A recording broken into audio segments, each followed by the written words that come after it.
don't come up with something soon. All right, Clive? What do you want? I'm going to visit Sid, and I thought you might like to come with me. Sorry, I'm too busy for all that right now. I've got to get this thermal displacement stack sorted. Thermal... Displacement stack. Here. And this is for...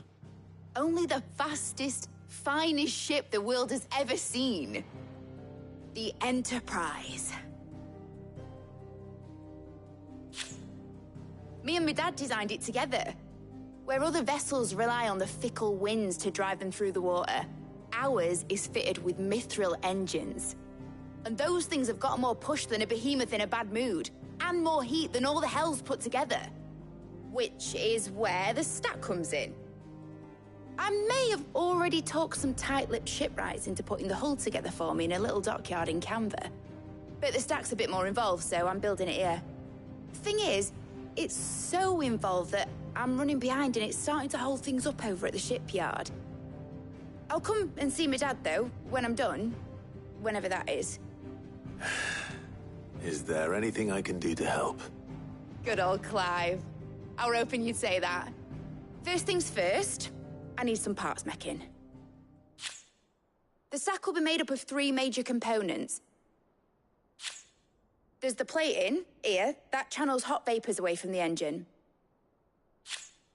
The helm over the top, that disperses all that heat into the air. And the shielding around the sides, that stops the rest of the ship from going up in flames. A full suit of armor, then. Probably best to take it one piece at a time. Then you'll need to start with the plating. Everything else fits onto it. I've got the designs and the list of materials here. Show these to Blackthorn. He'll know what to do. I can't make head nor tail of them. Luckily, you don't need to.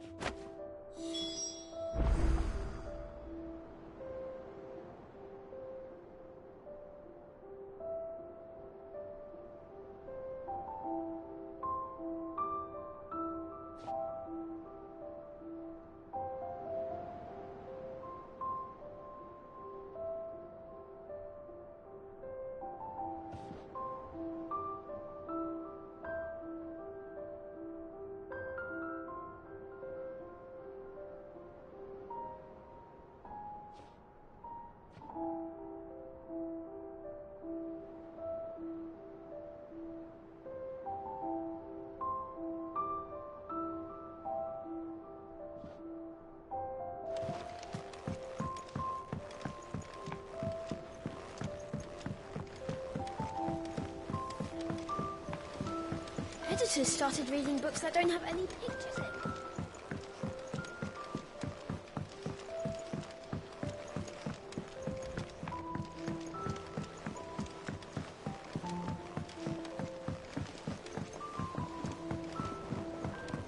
I went up to give some greens to the chocolate.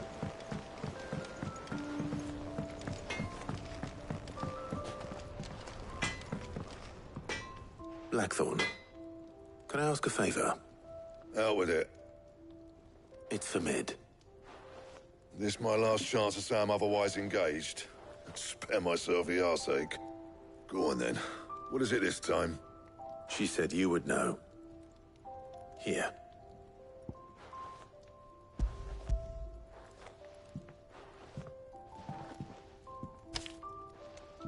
Krieger's Teats. Well, I don't know what the hell you'd want this for, but I can make it. Won't be easy, though. And I'll need help.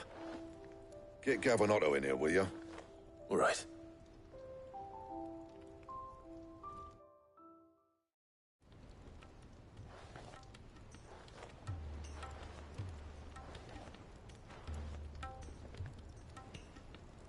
So Mid's roped us all in here again, hasn't she?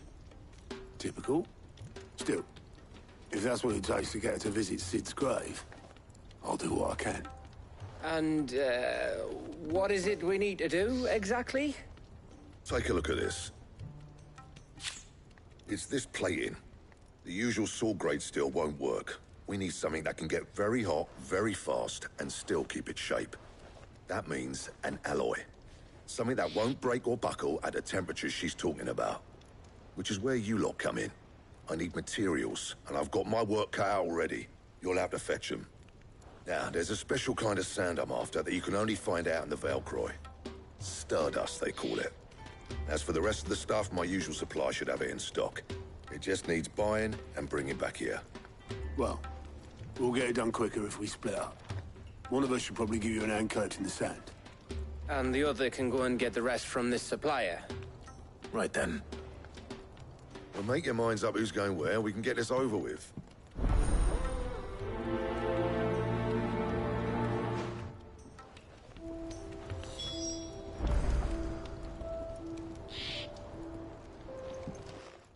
You going after the Stardust then, are you? Which one of these two lucky souls is going with you?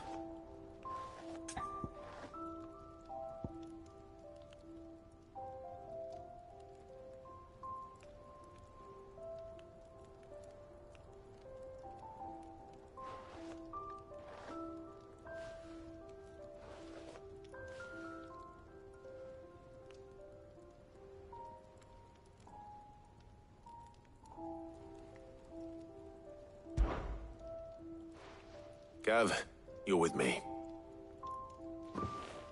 All right, then. So, where do we find this Stardust stuff? There's a river that runs through the southern reaches of the Ffxvi. It's the black sand that washes up on its banks that you're after. Southern reaches of the Ffxvi, eh? That's down past Dalamil.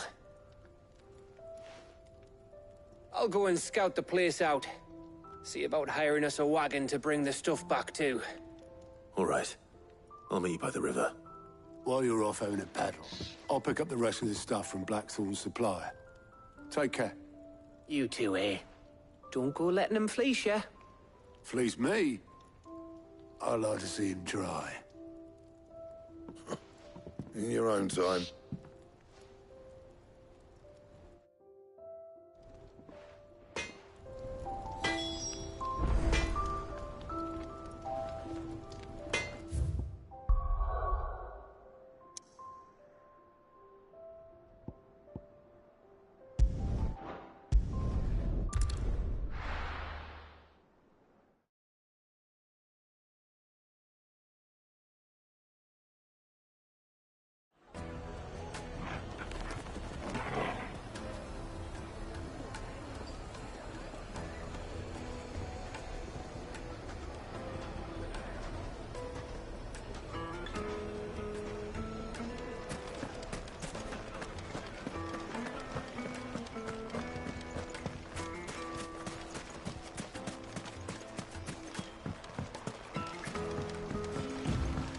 Looks like I found the river. Where's Gav? Let's go.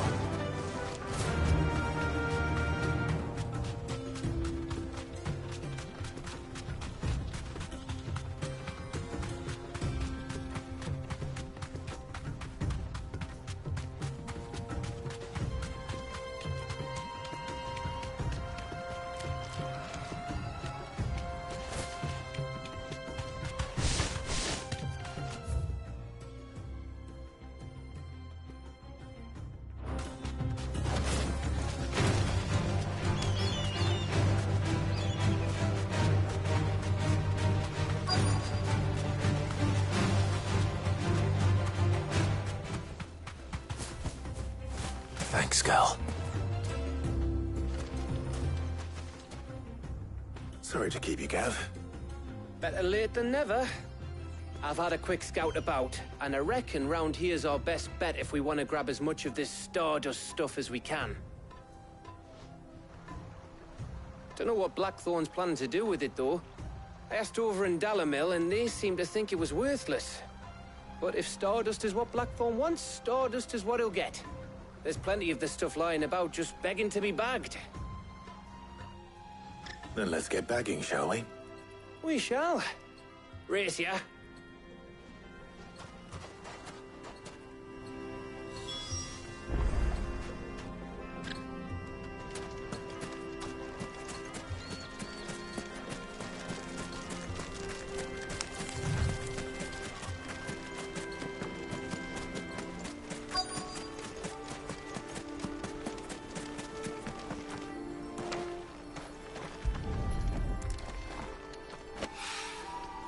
So this is stardust.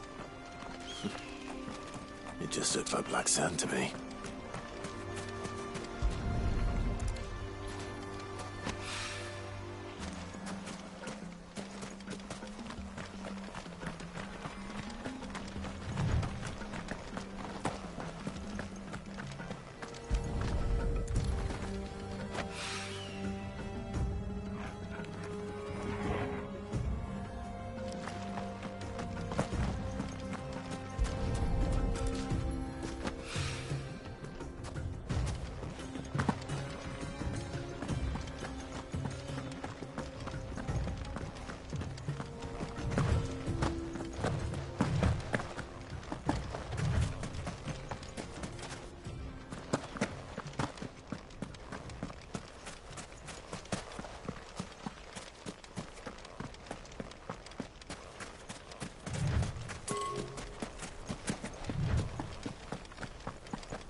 That should be enough for now. Let's see how Gav's getting on.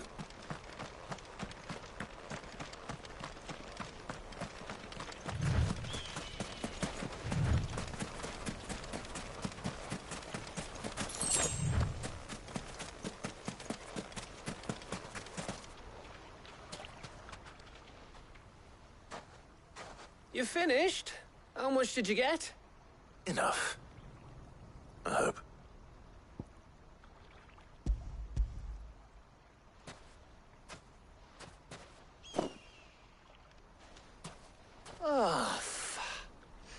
You win.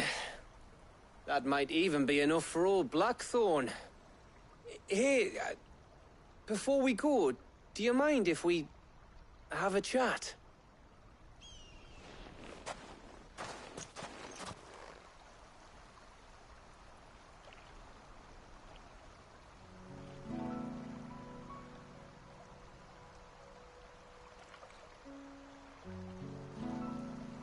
Feels like ages since we had the chance to talk.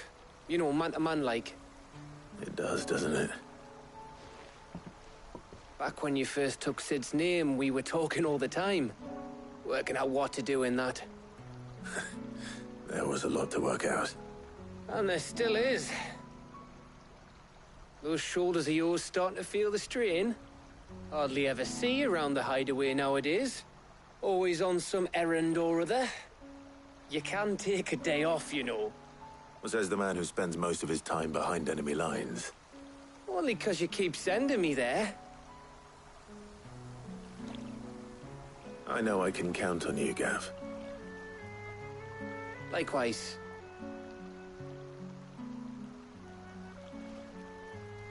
So you keep sending me wherever you need to, and I'll keep going. Safe in the knowledge that I have a home to come back to. Thanks to you.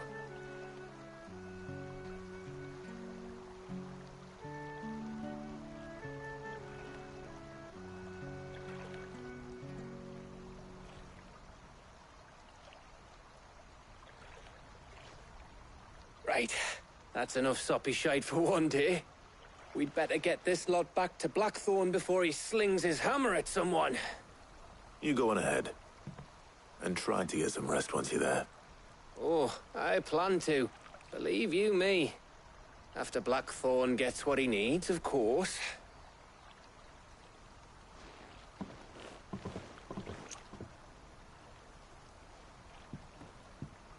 Right. Ready to go home, boy?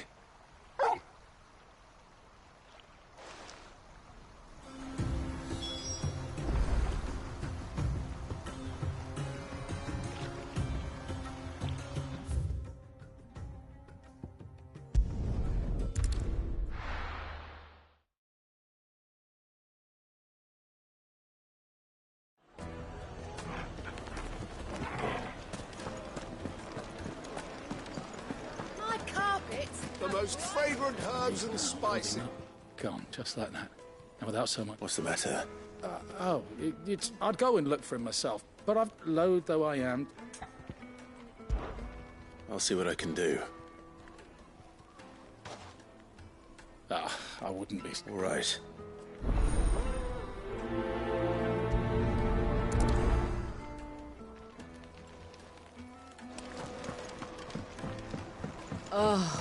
Where did all the men have gone? Made from the stoutest stoneware. Everything I've worked for. All those years of toil. Every coin... Are you all right? The baths are closed. Leave me be. On second thought, perhaps you are just what I need. Might your services be for hire? That depends on the job. I'd have you save my business, the baths. The water's turned scalding hot and all the crystals in Dalimil wouldn't be enough to cool it. I've no doubt that my woes stem from the water's source. But I can't go and investigate for fear of my customers thinking I've abandoned the place. I'm bound to these baths in more ways than one. I beg of you. Go to Dusnoff Terraces. Tell me what you find there. All right. I'll go and take a look. Wonderful. It's not far. Leave the market by the south gate. The smell of sulphur will guide you the rest of the way. These baths are all that keep me from an ignoble end in a debtor's prison. My livelihood, my very life, is at stake.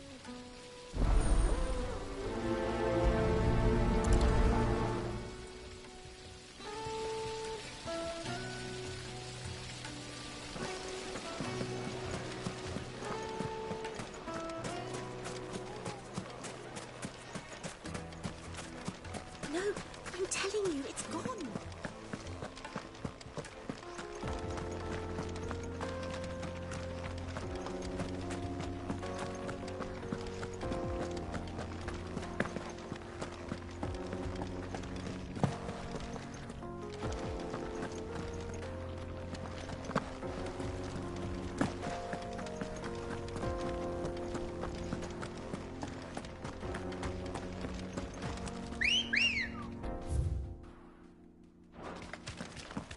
Ready, go?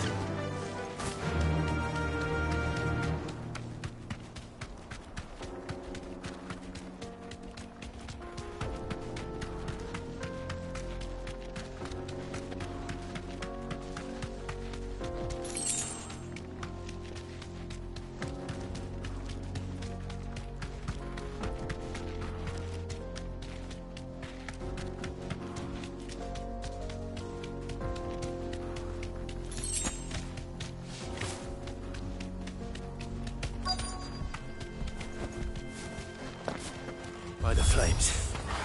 That explains the heat.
Let's cool things down a bit. Let's hope it's enough to keep the baths from boiling.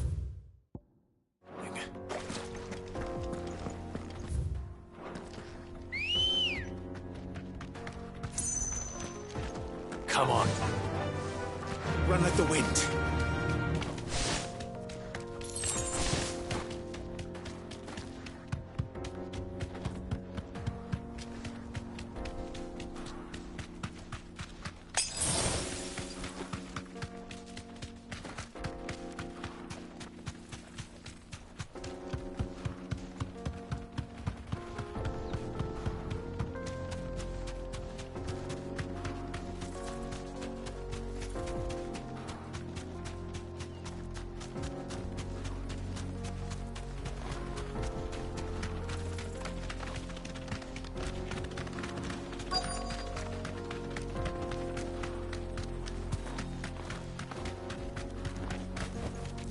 Be safe.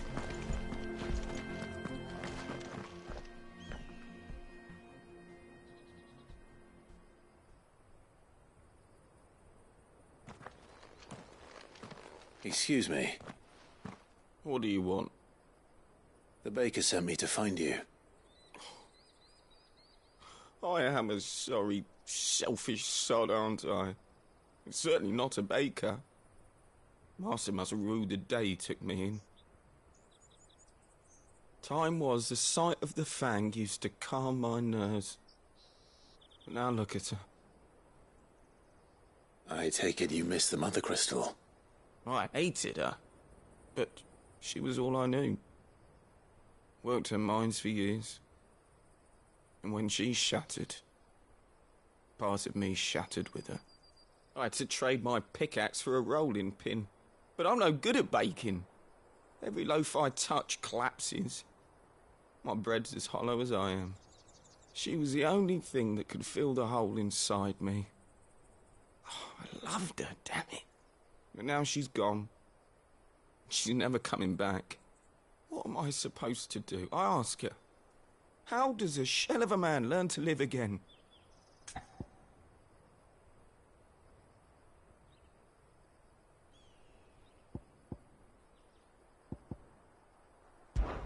Perhaps you could express yourself in your work. If you missed the fang, maybe you could recapture it somehow. Recapture it? I'm a baker, not a... You know, you might just be right. What a fool I've been! I have to get back to the bakery right away. Thank you. Thank you, my friend. You have opened my eyes. Wait.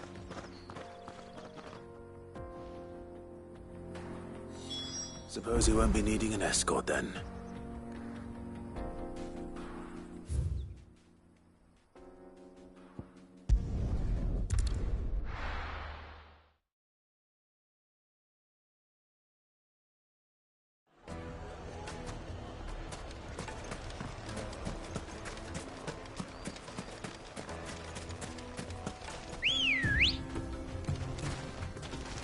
Ready, go?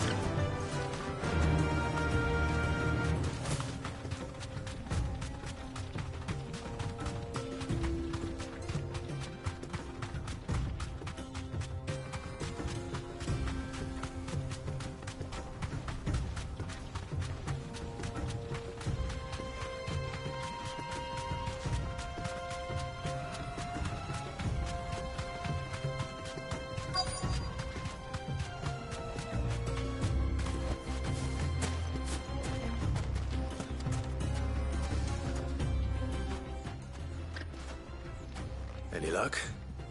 Or will you be needing help with your bags? Well, I asked her, but... you tell him. If you're looking to make a knife that will impress a master like Lubor, there are options. They're just not that viable. Featherlight adamantite knives will get passed from generation to generation, never needing so much as a lick of the whetstone. But adamantite ore is unique to ash, so doesn't come cheap. And it's beyond my skill to handle. Unique to ash.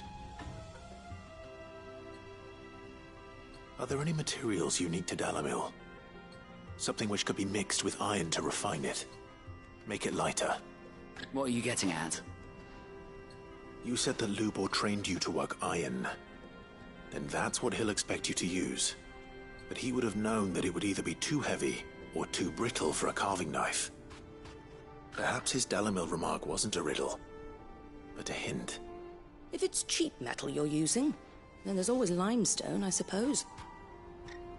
Folk first settled Dalamil to get at her mineral deposits. And, if you know the trick, it can be melted down in the furnace to drive out impurities from low-quality iron. Bloody hell! That must be it! I don't suppose you know the trick, do you? It's hardly my speciality, but I've been around enough blacksmiths to know how it works. Looks like I've got some learning to do. Clive, I hate to ask after all that you've done for me, but... Limestone? Fine. I can hardly abandon you now. Besides, I want to know if this is the answer to Lubor's little riddle. I can't thank you enough, Clive. You'll have no trouble finding limestone over in the terraces. The place is bloody made of it. Then I suppose I'll meet you back at the forge. Right you are. I'll see you shortly. So, do you crush it up, or just...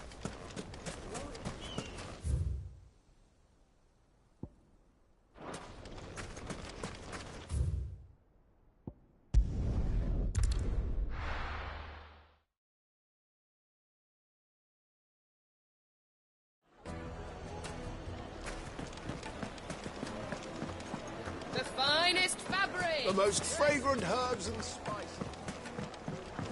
Oh, where did all the money go? Plates and pots! There he is.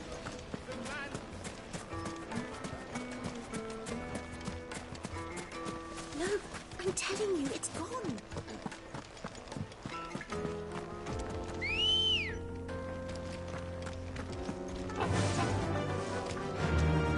Run like the wind.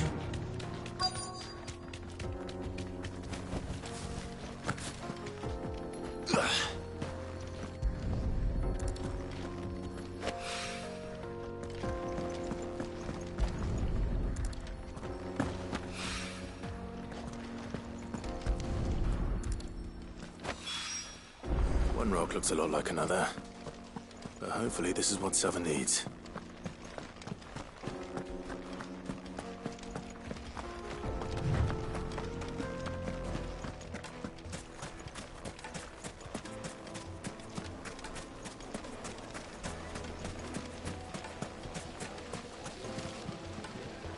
I was hoping the baths grow more I'm glad to hear it. now. Not what I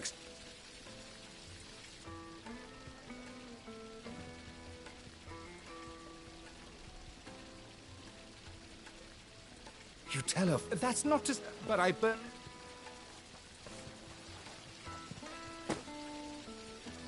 Right. It's high...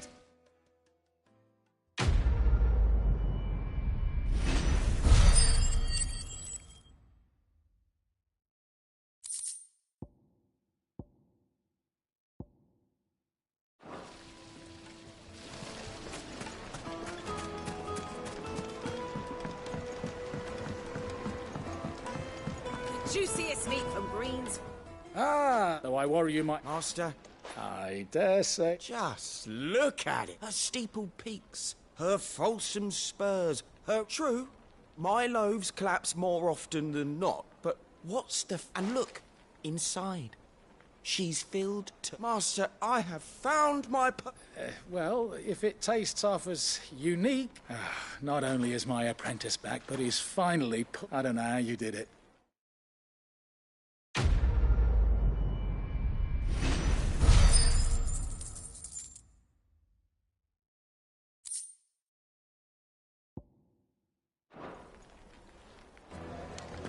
It would make a My fine... carpets have pride of place. Master Lubor says Drake's fang has fallen. I wasn't sure how much you'd need, but I hope this is enough.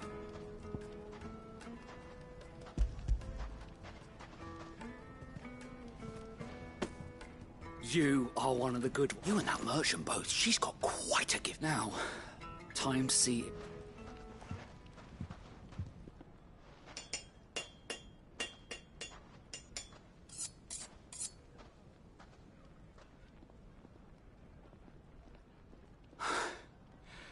That'll do, I reckon. A knife forged from the very rocks of Dalamil. Her spirit, if you will. It's a fine-looking blade. I only hope Master Lubor agrees. That sounds like my cue. And just as well. I'm sorry, Forge Master. Let's take a look. First things first, Sava, do you think this is a carving knife? What do I think indeed? It's sharp-ish, but it won't last long with hard use. And it's heavy. Heavier than... You might not think it just to hold it for a moment, but sell that to a cook and you'll never hear the end of it.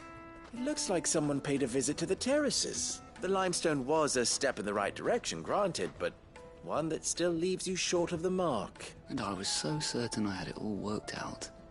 I don't know who you found to teach you that little trick, but it certainly shows initiative. Next question. How much do you think I would... Well, if it took you... I would say... And who would be able to pay that? The butcher? The hunt? Dalamil is home to humble traders. Not rule number one in any business, Sava. Yes, Forge Master. This is...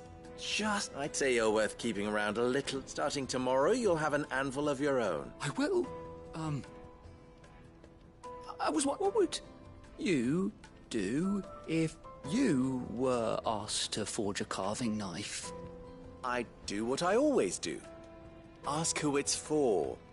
If it was for the butcher, I'd make sure it holds an edge. For the hunter, I'd make it as tough as Titan. For the cook, light as a feather. And for the nobleman, I'd make it cost an absolute fortune. There goes a master, all right. It looks like congratulations are in order. I couldn't have done it without you. So much for the Forge Master's riddle, though, eh? The spirit of Dalamil had nothing to do with Lime's meaning. You've passed your test. And when I do, I'll cry.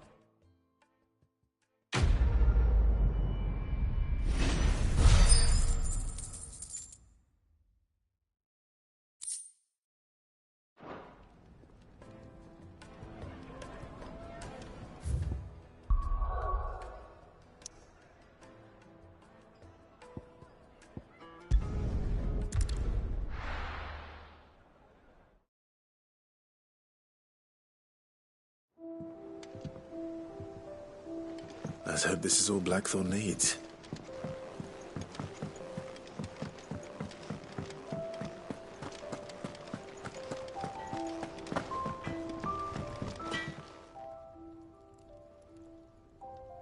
Blackthorn, got everything you need? Yeah. Yeah, I do. Cheers for the stardust. Should be enough to be getting on with. We should go out on maneuvers together more often. It beats sneaking around on your tud all the time. I'll make a start on putting this thermal plating together then. It will take some time, mind. So if you've got other things to be getting on with, I could do without you breathing down my neck. Thank you, Blackthorn. I'll let Mid know construction's underway.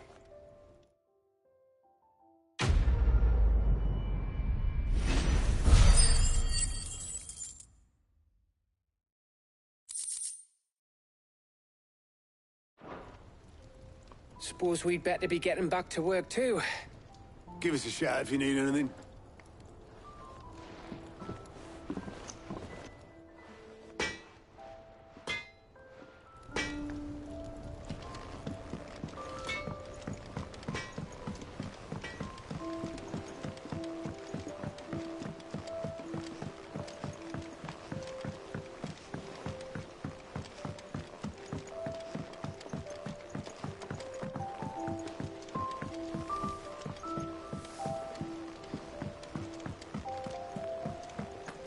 daughter's started reading books that don't have any pictures in.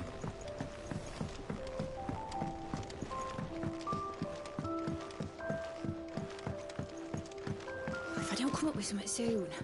You'll be pleased to hear that Blackthorn started work on the plating. Excellent. 1 down, 2 to go. So, what's next? The helm, of course. For this, we'll be repurposing fallen scrap. Salvage from the ruins? I thought that material was all but impossible to work. Ah, but we don't have to. I'm sorry. Just so happens there's one particular ruin that's broken into exactly the right shape and size pieces for what we need. What's the name back there? I'll give you all the details. What's her name? Right.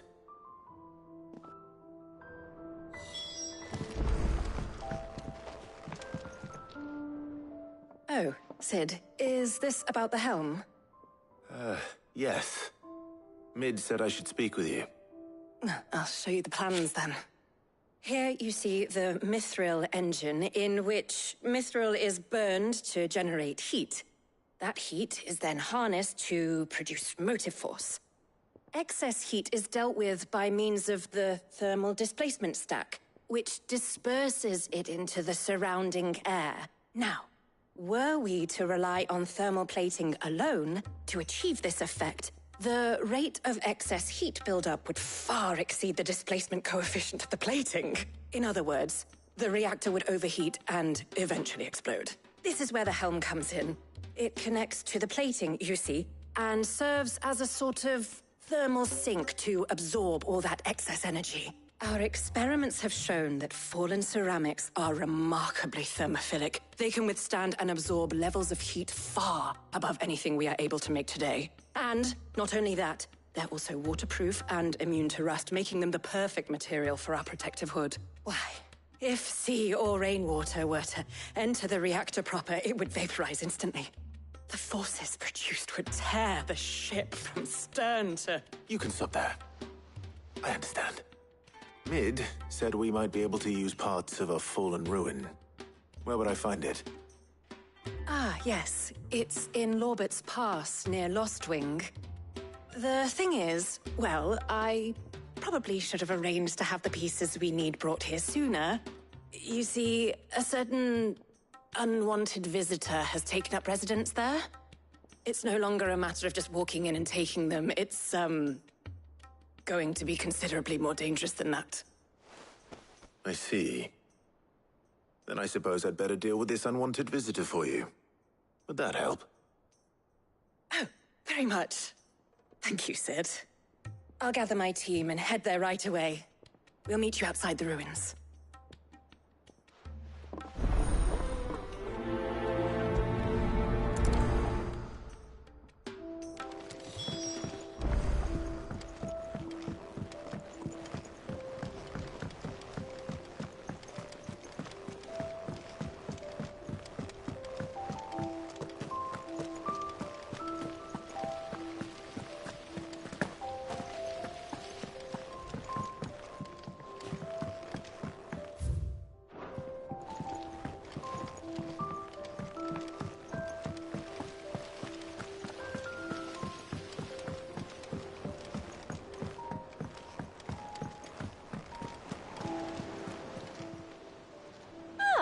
I wasn't expecting you back so soon.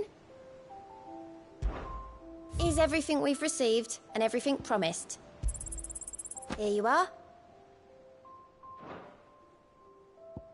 All done?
We're seeing troops amassing at every border crossing.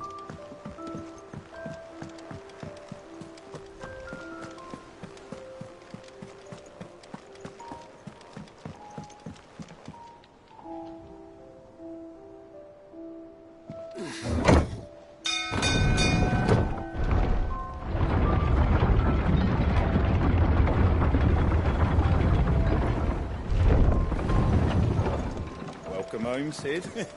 Didn't know you had that many teeth.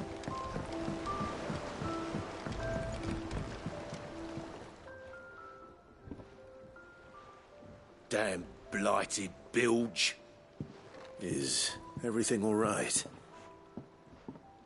Aside from the holes in my hull, everything's roses. The lake water doesn't agree with it, then? That's one way of putting it. And unless you got some grand scheme to suck the black from the lake like we do in the atrium, that slurry'll keep eating away at the timber like young Tech does our lemon tarts. Suppose a coat of pitch might stave off the rot for a moon or so. Assuming we had any pitch, which we don't. Not any bloody more. Doubt the old tub's got more than a dozen runs left in him.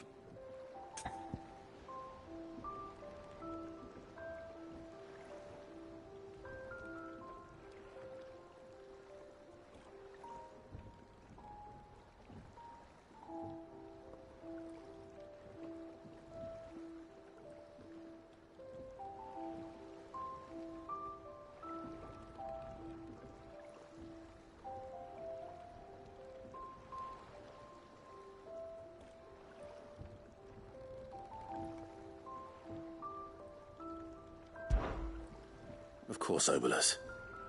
Your skiff is our only means of reaching the mainland. Without it, we'd be lost. Well, I'm glad someone round here sees it that way. To make pitch, you need pitch trees. But in case you haven't noticed, live trees are one of the 1,000 things sorely lacking in the Deadlands. Now, I'm not so unkind as to ask you to fell a faraway forest and lug the logs back here to the mere, which is why we'll be needing a suitable alternative. And it just so happens I once heard the thorny pitchers of Curltail Falls cover themselves in a sticky wax to trap birds and beetles and whatnot. Might be enough to tide me over. Sounds easier than felling a faraway forest. That's for certain.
easier than felling a forest, I said.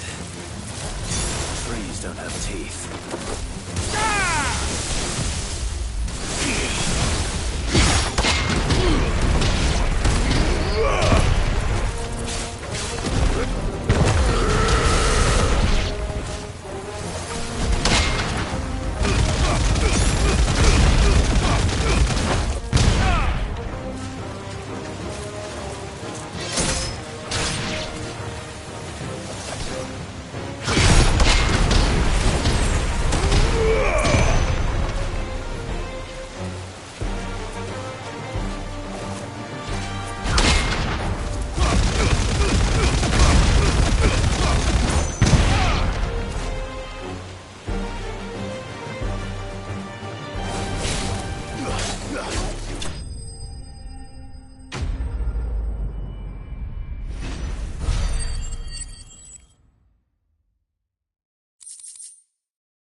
I can't imagine Obelisk needing any more than this. Time to head home.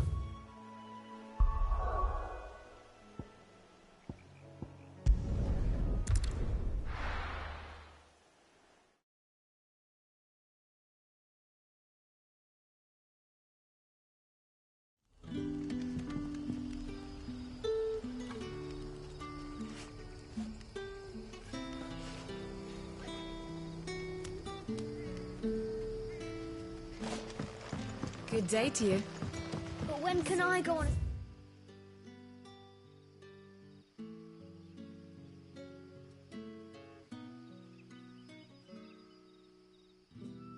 Special errand for Master Prince.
Oh, there you are, Sid.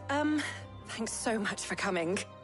The, ruins are just over there, as is the creature I told you about, I'd imagine. Would you mind? Of course. I'll be right back.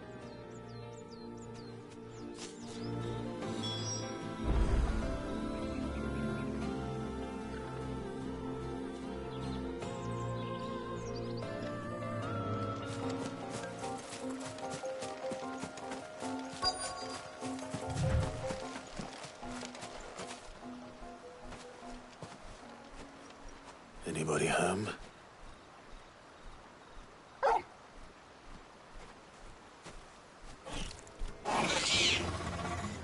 This must be our unwanted visitor. Time to go.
The things I do for you, Mid.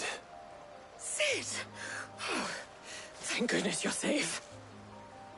You shouldn't have any trouble now. Indeed. Well, don't let us keep you. We'll, see that everything is transported safely back to the hideaway. All right. I'll let Mid know you're on your way.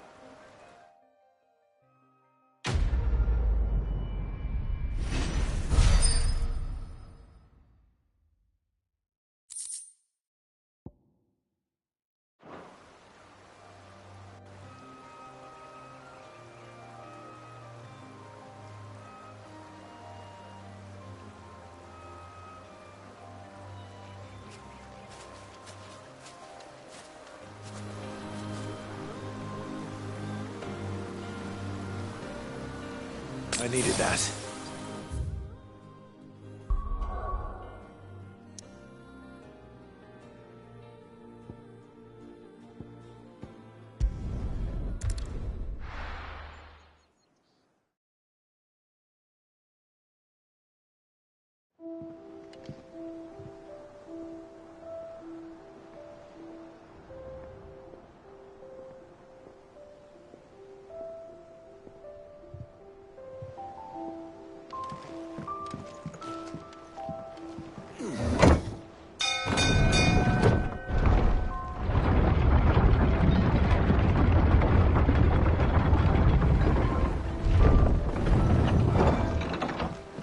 Welcome home, Sid.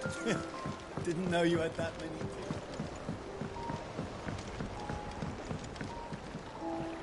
Well, did you find me some wax? Find is one way of putting it.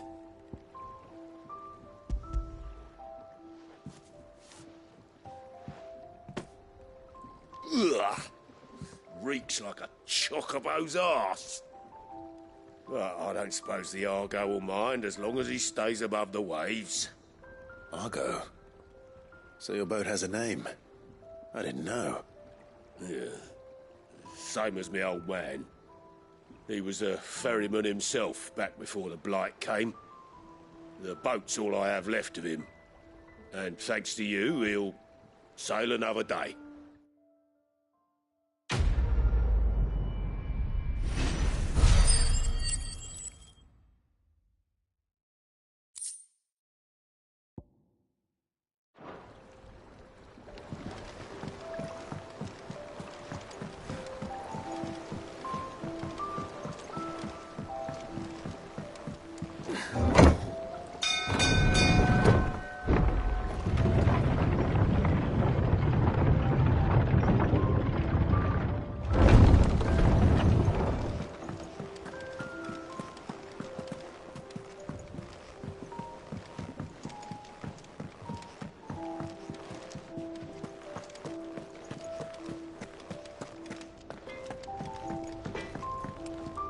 Back, are you?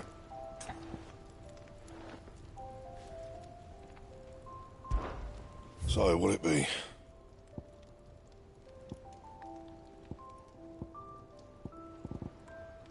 And?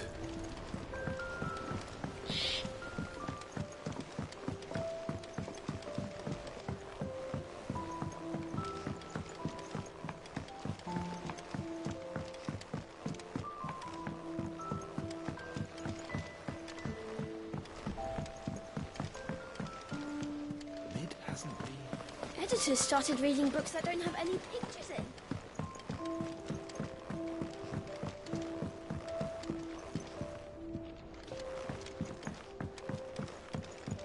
If I don't come up with something soon.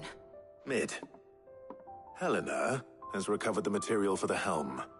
She'll be along shortly. Excellent. Another job well done. And just one remaining. Right. Right, the shielding. This one's a bit of a bugger. How so? The plating's enough to stop the engines going pop, but those things will still be spitting out enough fire to set the rest of the ship ablaze. Which is why you need proper shielding. A prison for the dragon's breath that's blazing away inside. I thought a triple thick layer of tempered steel might do it. Or more of the stuff that the Fallen use, but they'd both be too heavy. The helm and the plating are bulky enough as it is. Add any more weight and the whole ship would be at the bottom of the briny before we'd even started. I need something light. But I've racked my brains and I just can't think what to do it. Well, if I were in need of obscure knowledge, I know whose counsel I would seek. Hippocrates. Tomes? Yeah, well, I'd thought of that, obviously. I've got all the details written down here. Can you take this to him, see what he makes of it? Right away.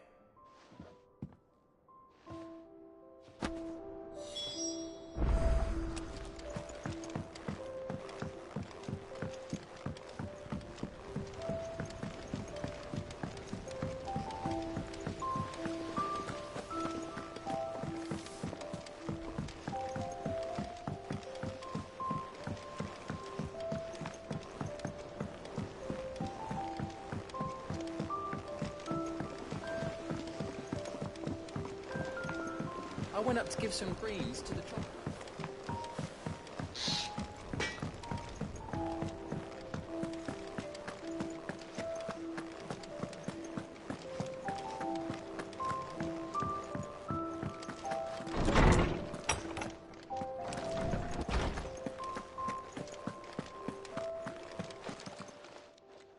Hippocrates, do you have the moment? For you, Clive, always. Well, actually, it's for mid this time. Could you take a look at this?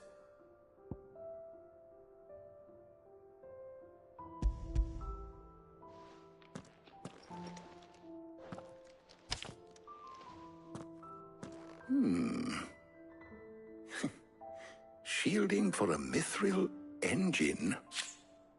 Whatever will that girl think of next? And what are these notes around the edges? She has some specific requirements for the materials. The shielding needs to be able to resist extreme heat on the inside, and yet remain cool enough on the outside not to set the ship alight, while also being light enough not to sink it.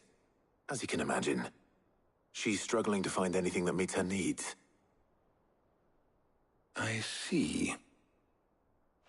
I wondered if you might know of a solution, or if you might be able to search the records for one.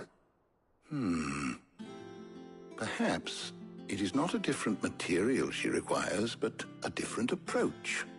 What do you mean? Consider the lake we have made our home. Its blighted waters eat away far more quickly than fresh water or even brine, at timber and steel alike. And yet, we have made a home here from those very materials nonetheless. We have. But Bardolph must varnish every board twice over to keep it from rotting. And Obelisk complains that without a constant supply of pitch. I see. Early Gregorian histories speak of a preparation known as moon dew. It is said to be able to resist even the most ferocious flames. Before the dragoons tamed the worms and wyverns of the realm, nobles would daub their castle walls with it in order to guard against dragon fire. So if we could recreate it... It might be applied to some material or other in order to provide the protection it requires. As to how best to apply it and to what material, perhaps Bardolph and Obelisk might be of assistance. I shall speak to them and see what wisdom they might have to offer. If you would be so kind as to procure the necessary ingredients, I shall discuss the specifics of how it might be most effectively put to use with our two friends.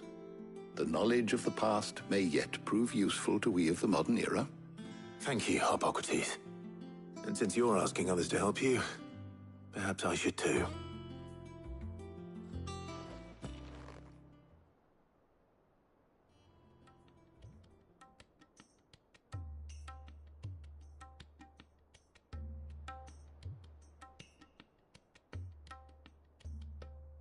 So you need a hand, do you? We do. I'll be heading to market for the ingredients we need. I could do with some help. And some company, too. The other can assist me in researching how best to prepare the shielding itself. Can we count on your aid? Always. Well, if Jill's game. Thank you. I am sure either of these fine young minds would prove indispensable in my research. I leave the decision as to who will go with whom in your capable hands, Clive.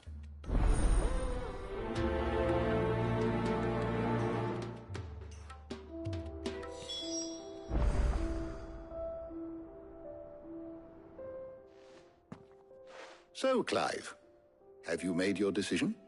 Who will accompany you on your little excursion?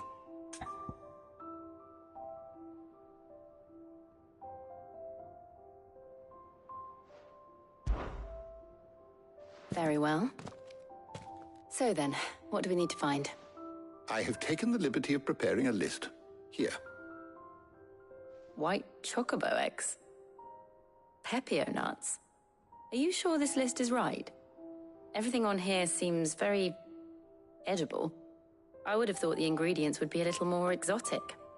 Though these items may seem mundane, they have potent effects that are rarely exploited, effects for which they were once highly prized. So much so, in fact, that they were harvested almost to extinction, hence moon dews having fallen from favor. Now, of course, they can be obtained with ease. You should be able to find everything you need at the market in Northreach. Is that so? I've been meaning to visit Northreach anyway. I'll set out now. Join me there when you're ready. I will. Until then. You two enjoy yourselves. You too, Talia.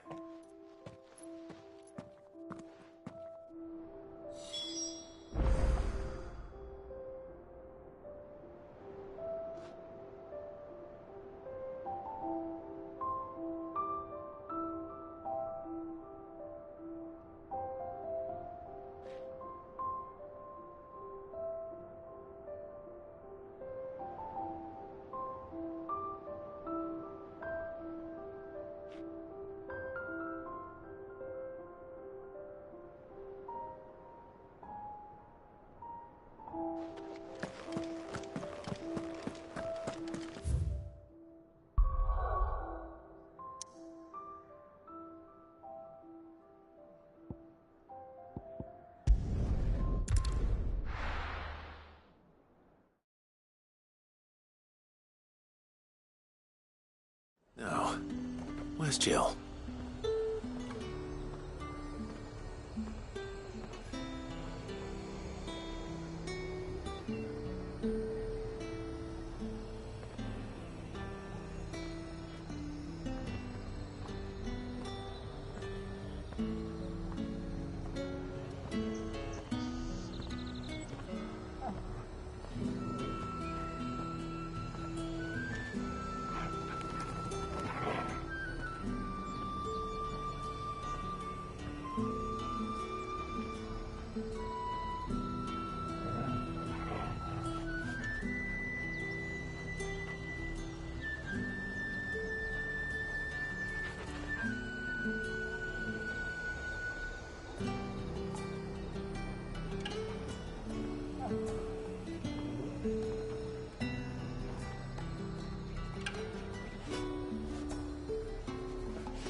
Do you see anything you like?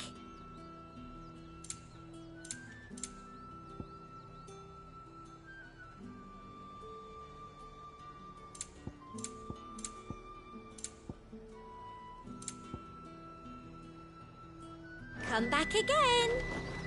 Keep them pilchards nice and chilled. Are those Pepio nuts? How goes the hunt for ingredients? I've only just started. I'm sure everything we need is somewhere amongst all these stalls, though. Why don't we split up and see? We'll take a couple of ingredients each. All right. What am I looking for?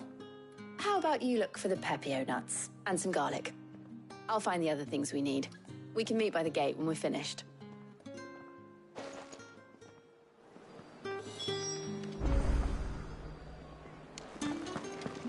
Up! You'll not find a bruise. Fresh cuts! Come and get them before the... Any friend of the innkeeper is a friend of mine. I hope it's to your liking. You're always welcome here in Lostwing. There's talk that the... Buy, sell, or be gone. Go on, take it. If that's what you want. And thanks for nothing. That's everything. Let's see how Jill's getting on.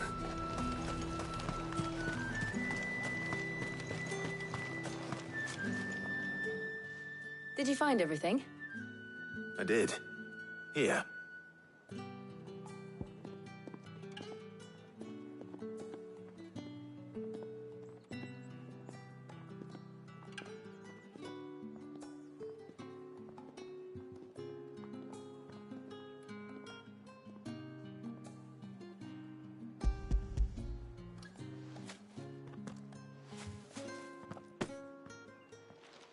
Garlic and pepio nuts. Perfect. Now all that remains is for Harpocrates to somehow turn all this into what Mid needs to keep her engine cool.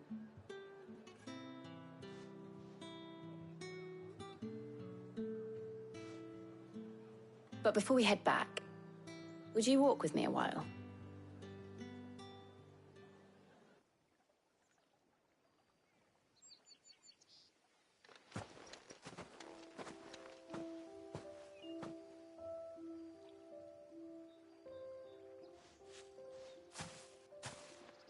Thank you for asking me to help you today.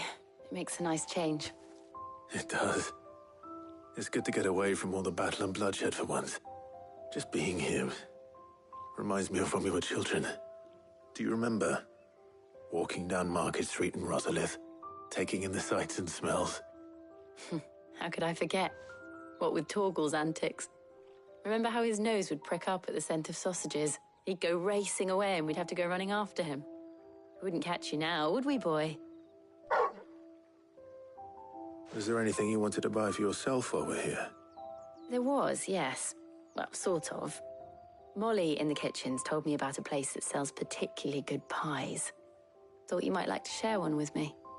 I would. Thank you. And I saw some bread.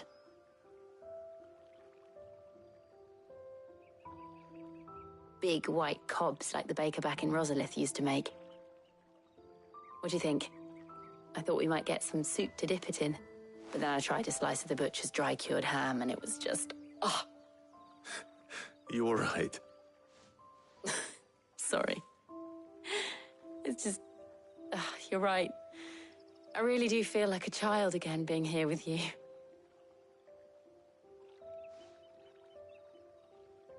Clive. Is it wrong of me to enjoy this? No, Jill. This is how life should be. And it's how our lives will be when our work is finally done. When we can live on our own terms. I hope so. Thank you, Clive.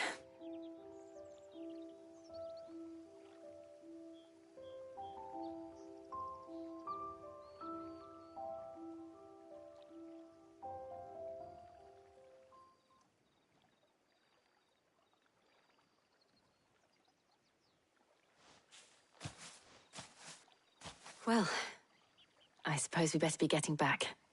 I need to give these ingredients to Harpocrates and Talia. I'll see you at the hideaway. Take care. I will. You too.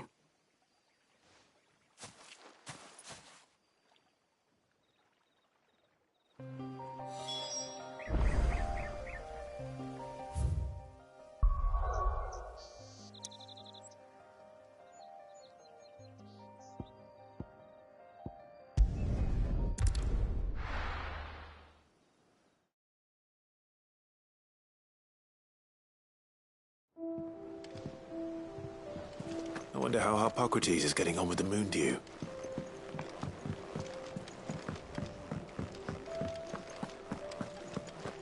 Oh, I'm never drinking.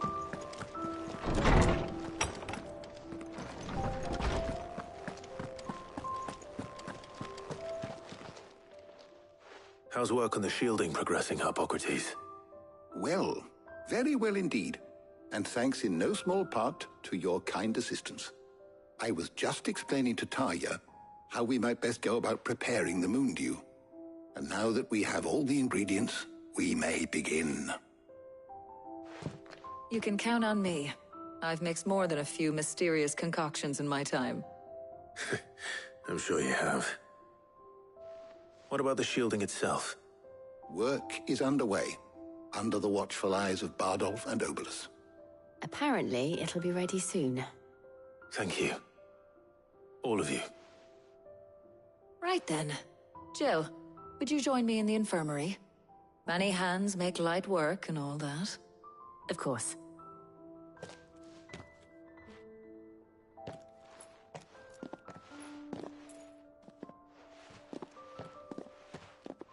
Oh, and Clive, thank you. It was nice just being with you.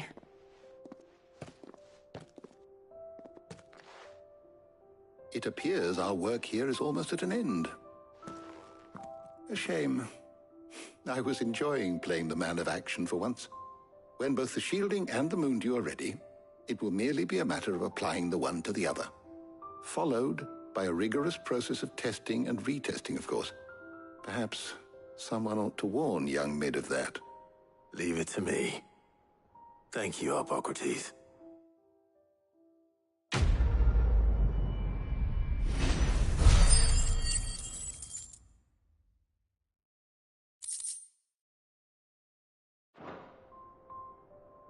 Well, I better go and give...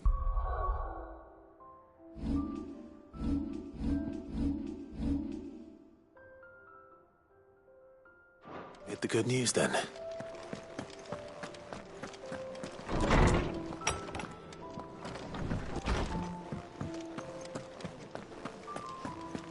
Thanks to Sid, the man...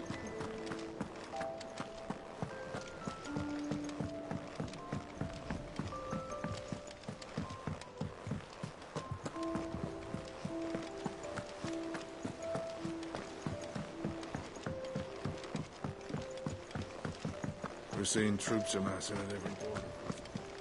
No surprises there. Welcome to the Patron's Whisper. Your benefactors are a generous lot.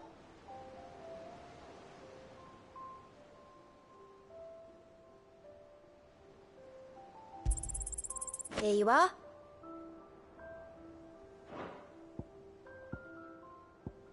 Best of luck out there, Sid.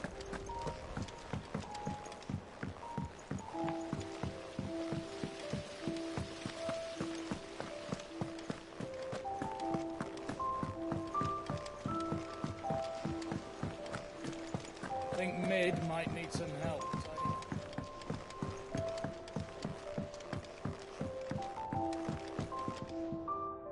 Sorry to keep you waiting, Mid.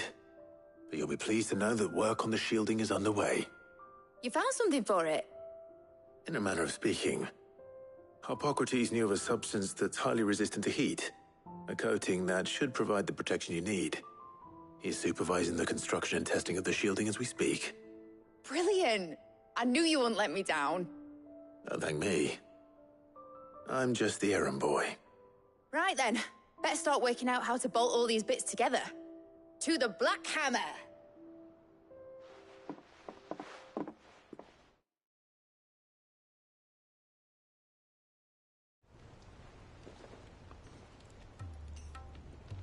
You know, when I got into the smithing game, I thought I'd be making swords and shields, not thermal bleeding didgeridoo-dahs.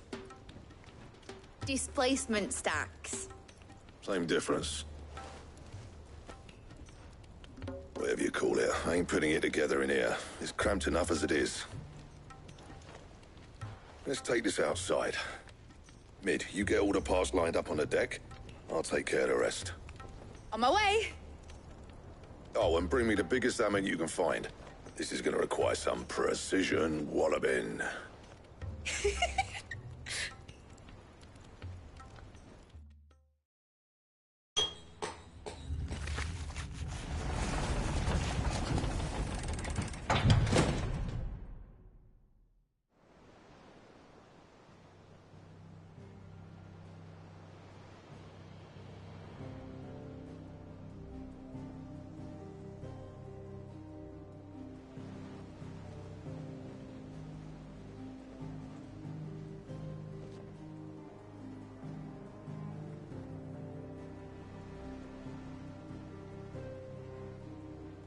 finished! It's finally finished! Thank fuck for that. I'll be feeling my hammer arm for weeks. Thank you, Clive, Blackthorn, everyone. That's one down and just 3 more to go. I'm sorry. Oh, didn't I tell you? The Enterprise has 4 mithril engines, and we'll be needing a displacement stack for each. You don't mean... Don't worry. Now they've got a finished one to work off, my gang in Canva can build the rest. Good luck to them, I say. Right, I'm off to get a sling for this elbow. Any other work comes in, keep it to yourselves, eh?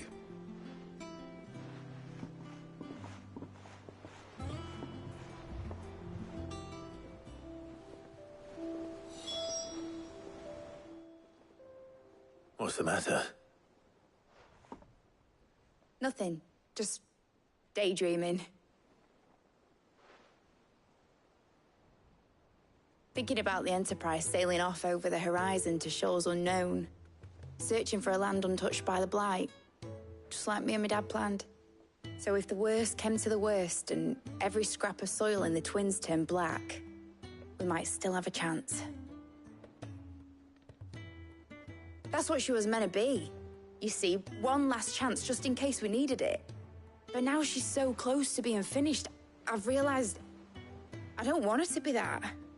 I don't want her to be just a lifeboat for us to cling to if things get desperate. I want people to sail aboard her by choice, not from the lack of it. In a world where we're not just trying to survive, but where we can actually live. I'm working on that. And I'll do everything I can to get you what you want. Don't you always? All right. My mind's made up. As soon as the Enterprise is fit to sail, I'm putting her under your command. Sod our plans, I'm trusting in yours. Are you sure about this?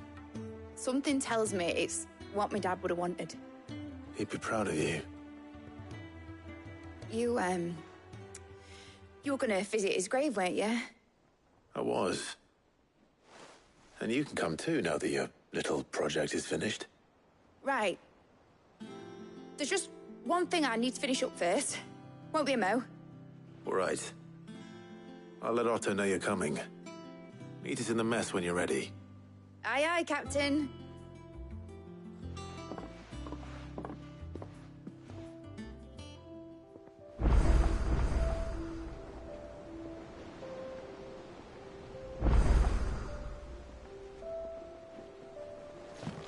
Mid told me she was building a ship.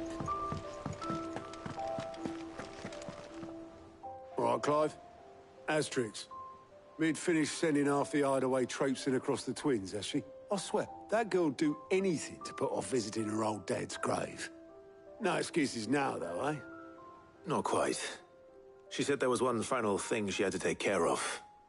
I'm sure she'll be finished soon enough. She said that? In those words? She did, yes. Clive? Were you born yesterday or something? There is no thing. She'll probably be halfway to Canva by now. Mid. I might still be able to catch her.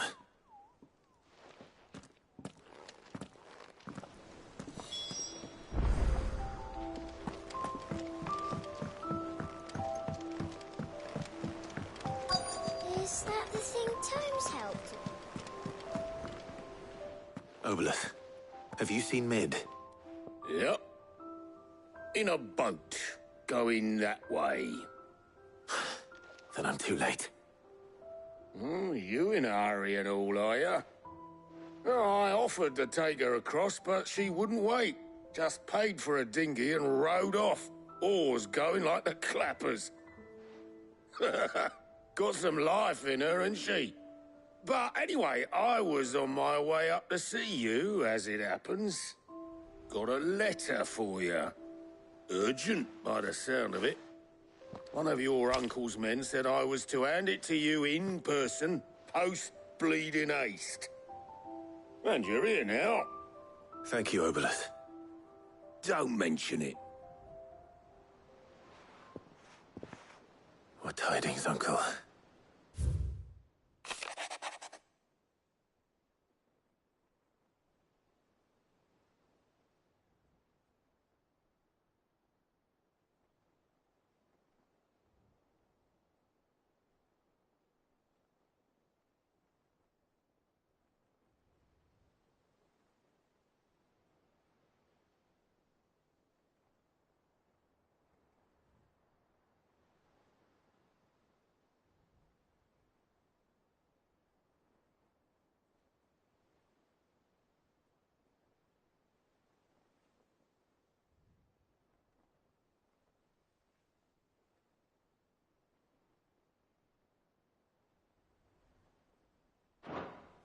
trouble in Canva, well, I'll need someone to keep an eye on Mid.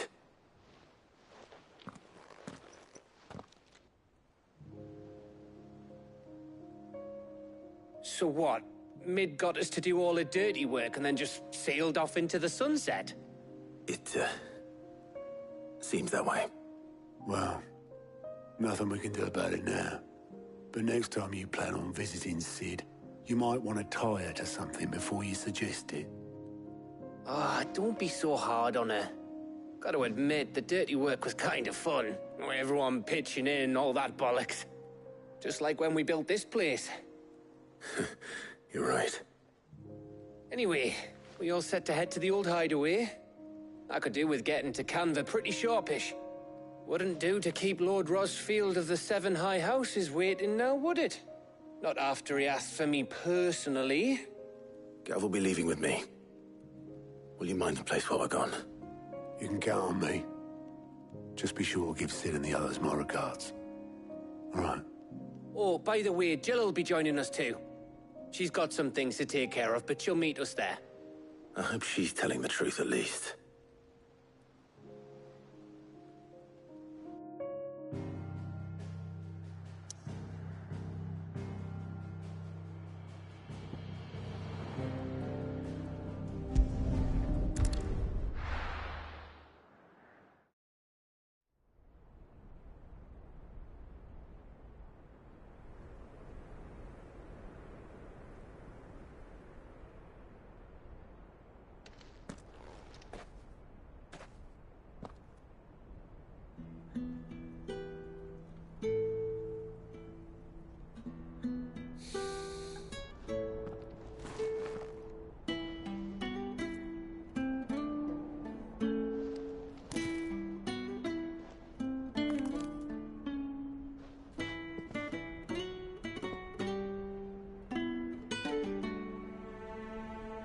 Well, Sid,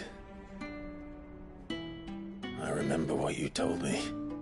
That if no one is listening to what you have to say, you may as well not say it.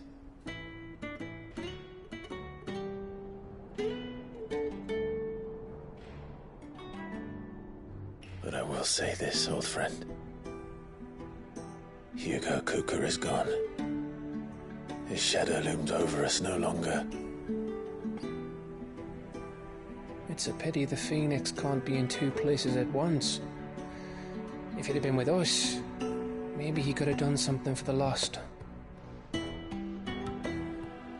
even the Phoenix can bring people back from the dead. Life has a beginning and an end. So we must live while we have the chance. And not as slaves to the crystals, but as free men. May we join you?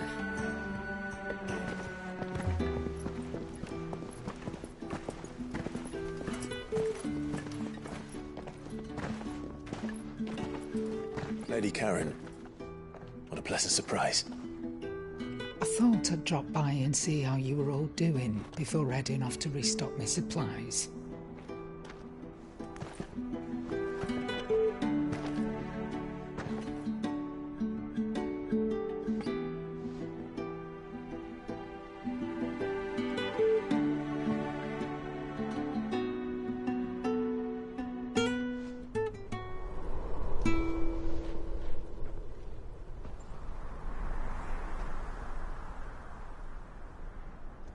It wasn't the most scenic view back then, but it were never as bad as this.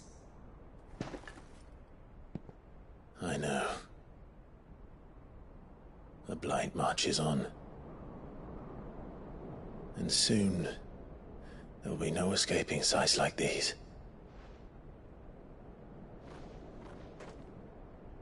So our mission remains unchanged. We cannot stop until every Mother Crystal is gone, and their thirst for ether with them. The only one that remains in Storm is Drake's tail in the Crystalline Dominion. Our next target. We're going to Twinside. It's the capital of the Empire these days. I wouldn't like to think how tightly guarded they've got the place. Not that that'll stop you, but we do well to scout it out before you go charging in. We would indeed. If you're off to the Dominion, you can take this great lump with you. Goods. Oh, I am sorry. Have you forgotten you're the most wanted man in the Twins?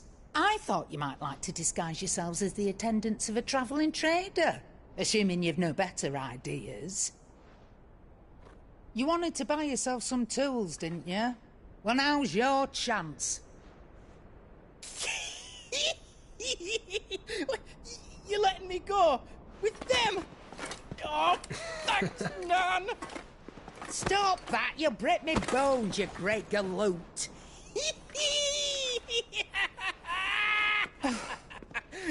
There's a caravan that runs back and forth between the Dominion and the Bocklad markets. It's managed by the Merchants Guild. Just show them Goots' traders pass and you'll be on your way. It'll be a damn sight less risky than footing it the length of the Crystal Road. That's for sure. Thank you, Karen. And glad to have you with us, Goots. Okay then. I'll get me things and I'll meet yous there. See yous down in Bocklad. Get off! Me poor fingers! Jill, you're with me. Understood. And Gav? Already on my way, Captain. Be careful. Aren't I always?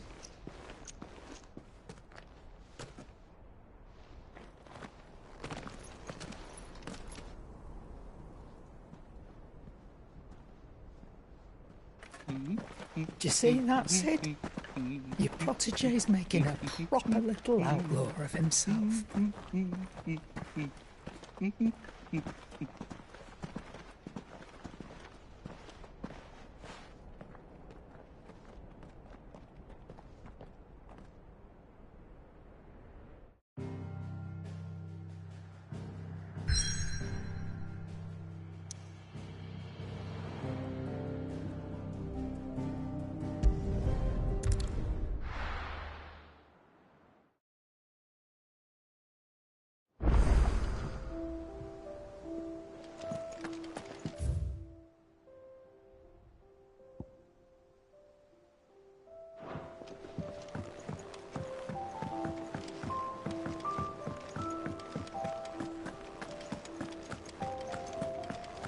He cracked the crystal too.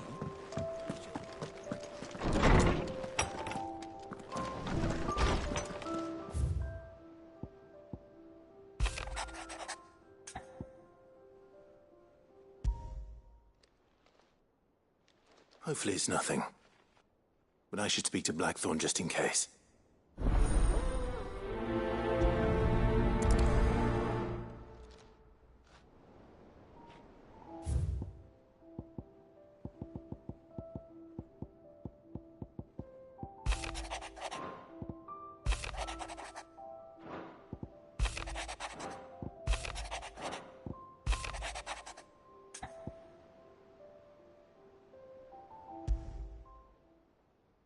Trouble with the ledgers. Shouldn't he be asking Otto for help?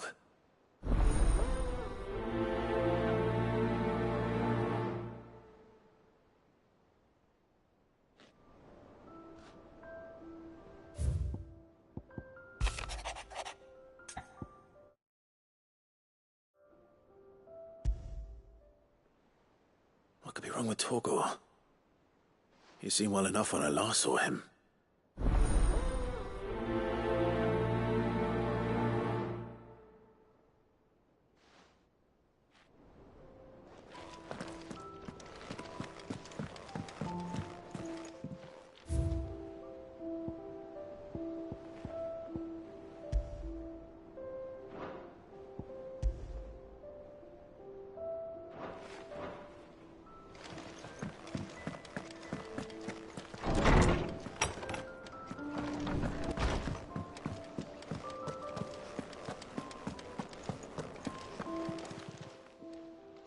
got your note.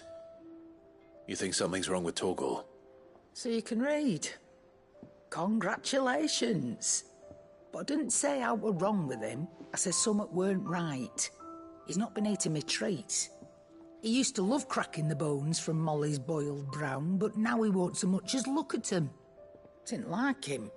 Which is why I'm of a mind that his mind's on something else. You've not been working him too hard, have you? No harder than usual. Is that it, boy? Do you need a rest? What was it you said he was? A frost wolf? That's what the lawsman seems to think. Then maybe this all has something to do with whatever it is that's woken inside him. I suppose things have been different since Rosalith. Perhaps Hippocrates knows something. Instead of everything, you mean? Perhaps.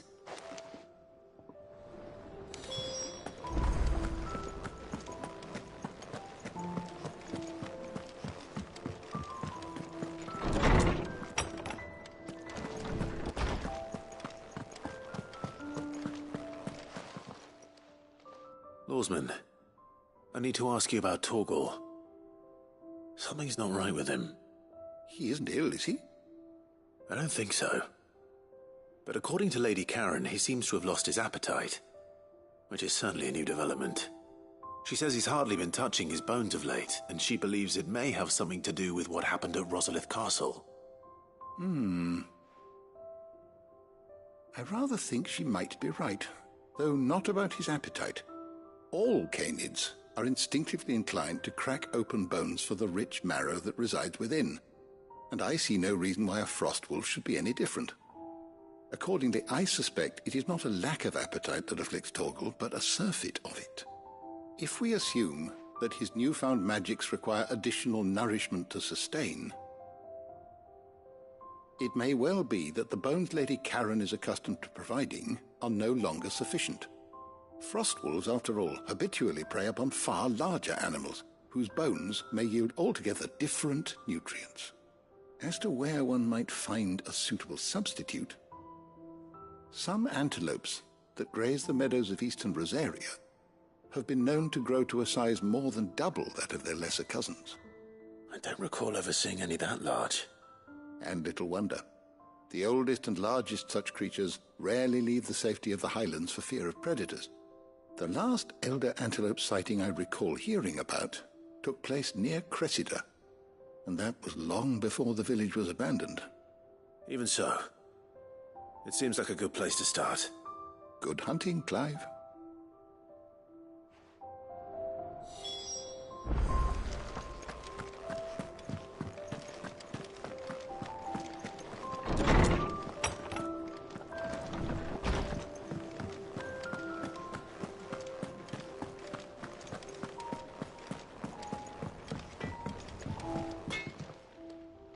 Blackthorn, you have a moment? Not really, no. This won't take long. I just wanted to ask how you're getting on. August was worried about you, that you might still be doubting your craft, even after learning the trick of that cuirass. Is there something else weighing on your mind? Perhaps sharing your thoughts might help. That bastard's like a dog with a bone. Still, you've got a keen eye, I'll give him that. He's just, well, Karen showed me something. Something I've never seen before. And that was? A sword. An odd-looking thing with a single-edged blade. The metal itself wasn't anything to write home about, but fuck me, the edge on it. You could slice a man clean in two with a weapon like that, and he'd be halfway home before he even realised he'd been cut. So that's what's troubling you? No. Not troubling me exactly. More distracting. Can't stop thinking, how do you get an edge that sharp? It's driving me mad. And if you knew how to do it, we could arm the curse breakers with even better blades. That's about the size of it, yeah. I'll see what I can find out. Sharper swords are always welcome. And we can't have our master blacksmith being distracted. You're a soft touch, you know that. but I can't say I'm not grateful for it. Good luck, eh? Thank you. Let's see what Karen knows about this sword.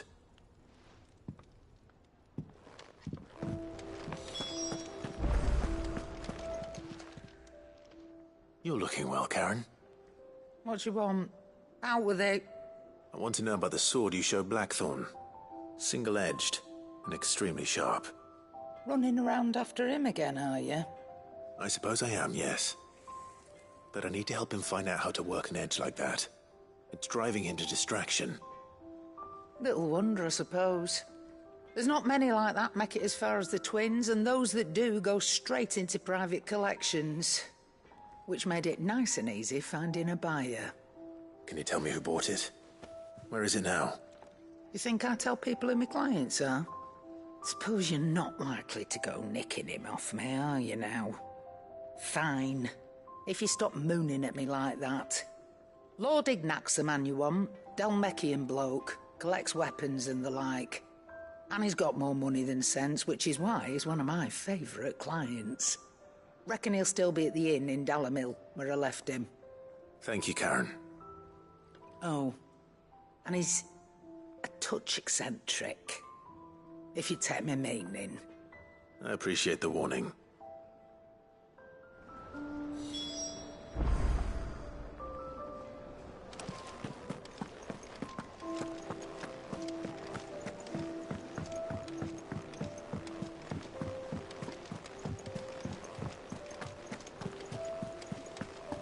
Is that the thing Tomes helped with? Mid told me she was building a ship.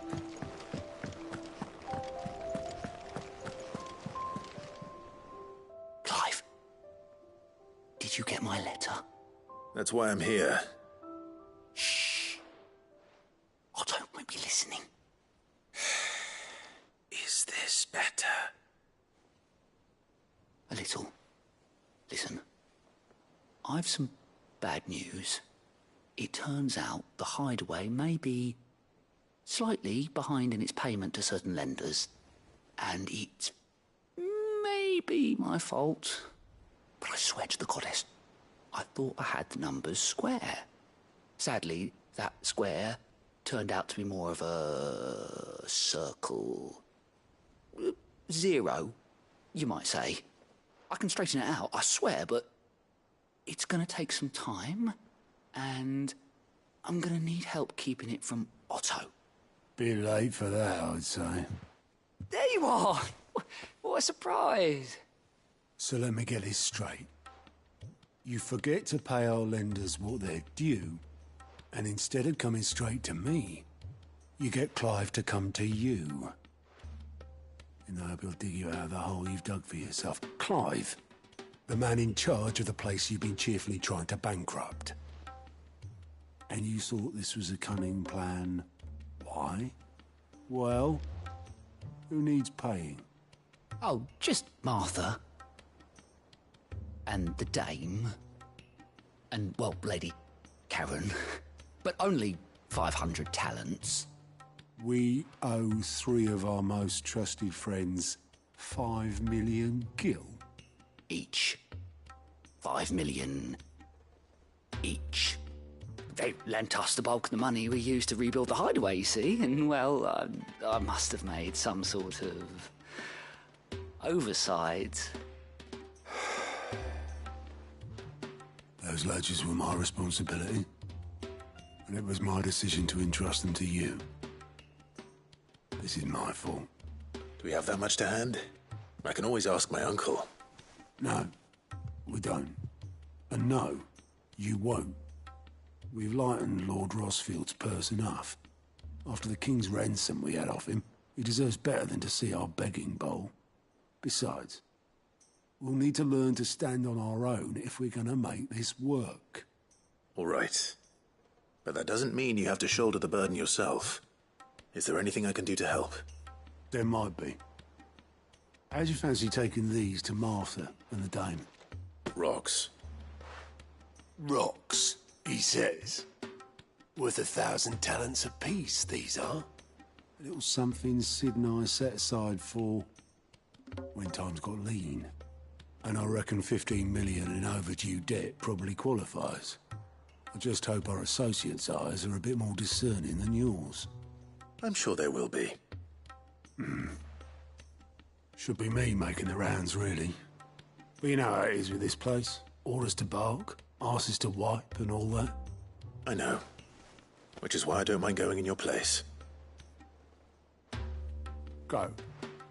Do you know why I only gave Master Clive here 2 star rubies? Because you'd rather Lady Karen killed me. Because I'd rather Lady Karen killed you. Yes. Well, I suppose this is goodbye then. Don't worry. I'm sure Karen will understand. Really? Do you think so? No, I don't.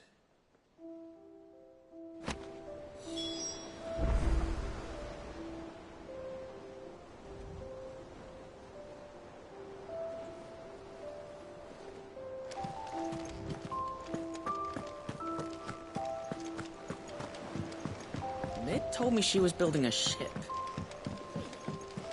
Is that the thing Tomes helped with?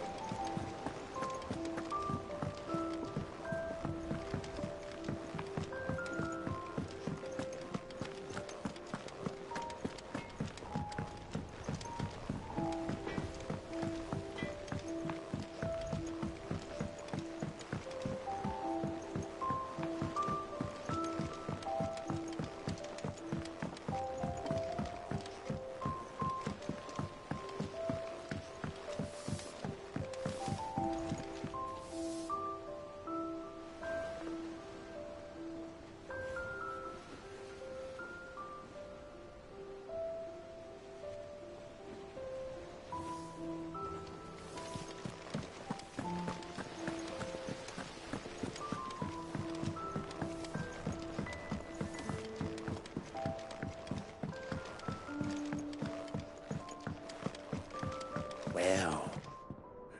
Here, Sid. Reckon you might be just the man to help me out of a bit of bother, if you've a mind to. Let's hear it. Well, it's about this alembic the chief's got me making. Lovely bit of kit it is. Bung in a solution you want splitting, and it will separate it out, just like that. Problem is, it won't always get rid of all the impurities. And with some of the stuff we need it for, that ain't good enough. Which is why I've been looking for something to filter the liquid we'll be cooking off. And that's where I was hoping you could help me out.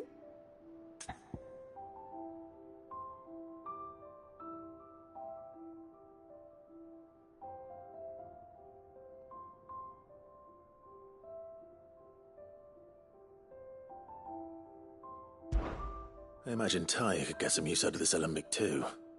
Distilling medicines and the like. All right. Why not? Proper job! So what exactly do you need for this filter? Nothing but bomb ash'll do, says the chief. Gave me a sample she'd obtained from the university stores. Couldn't believe my eyes. You pour the blackest blight water through it, and it comes out clear as a mountain stream. So, I did a bit of reading about where I might be able to get hold of some. And do you know what I found out? It's only the blimmin' bones of a bomb king. They leave them behind when they die, see? I take it that's where I come in. If you wouldn't mind. I saw a billet on the hunt board for one just the other day. Would have gone myself, but, well, fighting dirty great balls of flame isn't exactly my forte. You, on the other hand... All right. I'll see what I can do. Thank you kindly.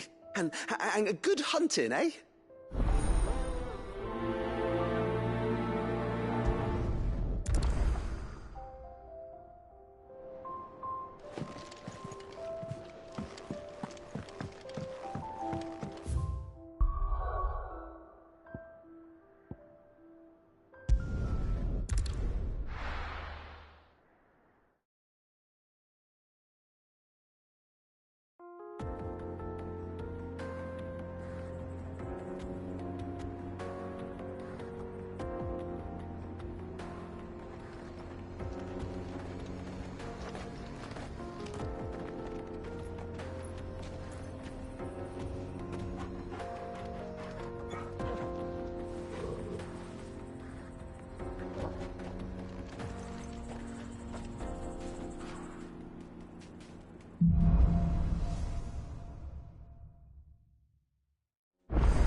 How are you feeling?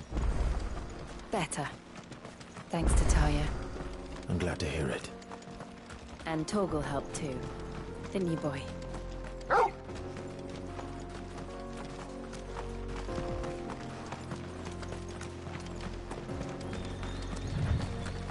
This used to be a trade route for merchants crossing the Scars. Till the Republic laid a new road wide enough to let wagons pass. And all official traffic moved there. Leaving this one for those living outside the law. Indeed. I doubt we'll be the only outlaws on the trail today.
So what do you think? That we'd be lucky to make it. Really? Oh, what? I take it. Oh, what about... Oh, no. Well met, friend. How does a merchant... Oh, the man. He sent... My brother. We may have... You? Chance it. Well, if I'm good... We've clearly... We're luck now. Reckon... All right. No, you just put...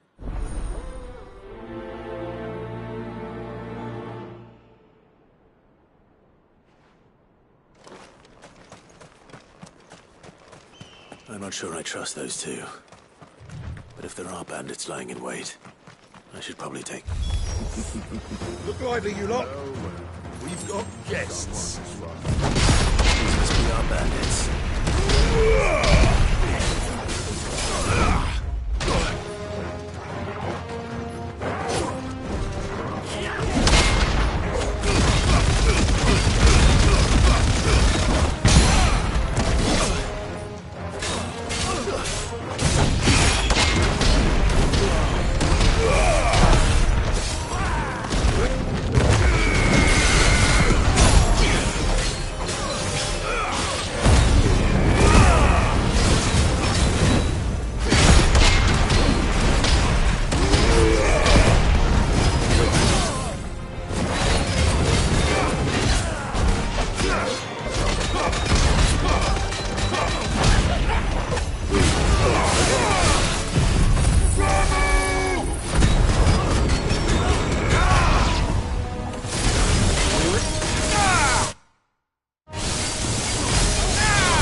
That's them dealt with.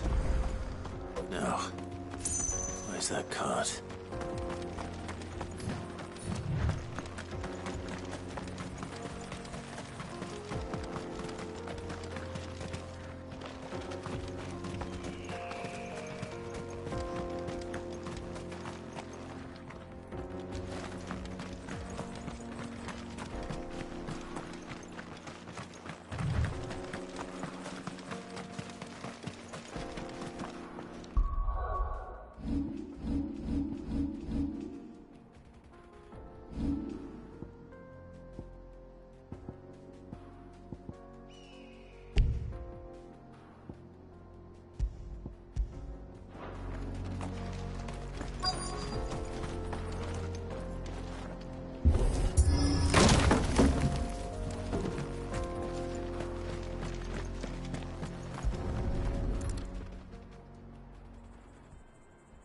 Getting all of this out of here will be a nightmare. Seems we've found ourselves the right man for the job, wouldn't you say? Found the cart and didn't leave a single bastard breathing. Our merchant friend will be delighted. And how exactly will he be getting his goods out of here? You leave that to us. After all, it'd be wrong to make such a fine warrior haul cabbages to market. You've done your part. And that's all you need to worry about. Here.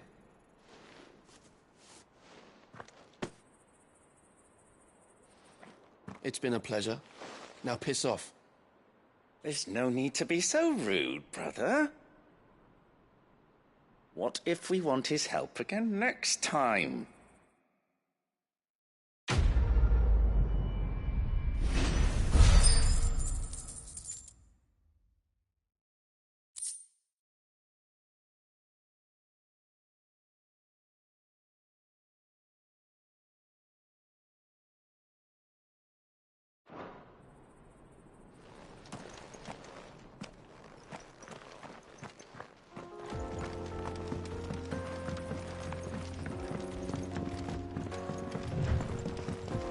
I see the Dalnecs lag behind Rosaria when it comes to bridge building. The fallen ruin should hold, at least. The path continues on the other side.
So this is Zemeckis.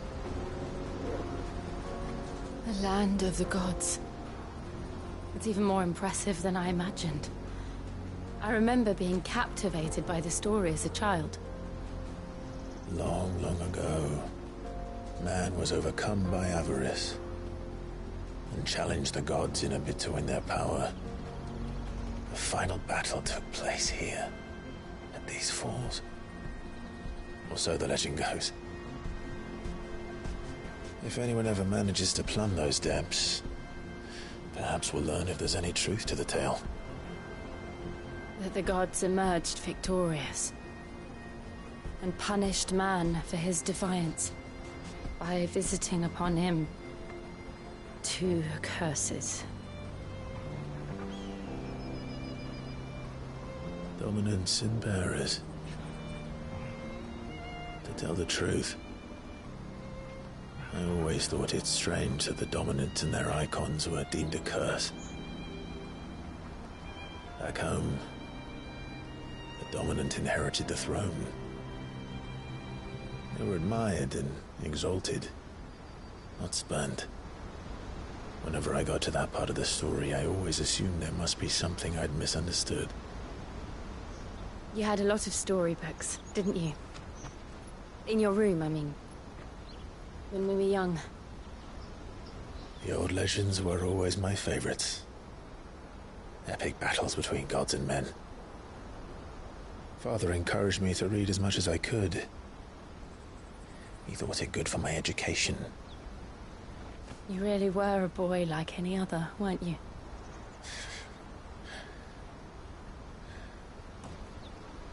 Just look at this place. It's enough to make you believe the legends are true. I know.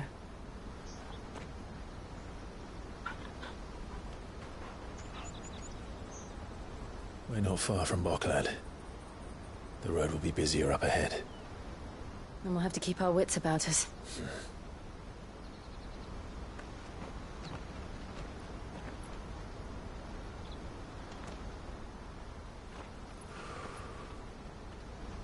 Clive? Something wrong? Nothing. It's nothing.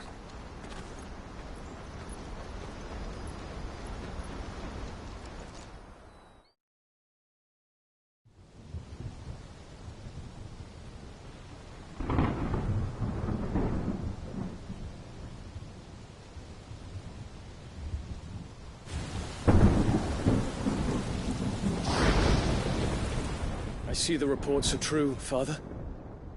You have surrendered the throne to Olivier. I have. Emperor Olivier shall rebuild the Holy Empire of Sanbreque.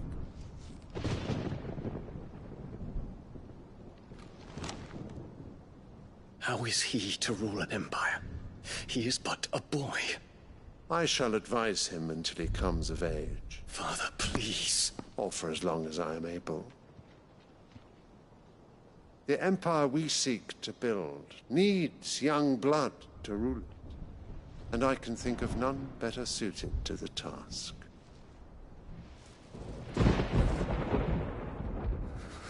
There is other news, Dion. Hugo Kupka is dead, and Drake's Fang destroyed. The pillars of the Republic have fallen. Ere long, the Imperial banner shall fly over every city in Storm. And then, Valisthea. All shall bow before their Emperor. Father, these are the words of a tyrant. They are the words of a god. The Emperor whom I gladly serve. Great Greeker, made flesh.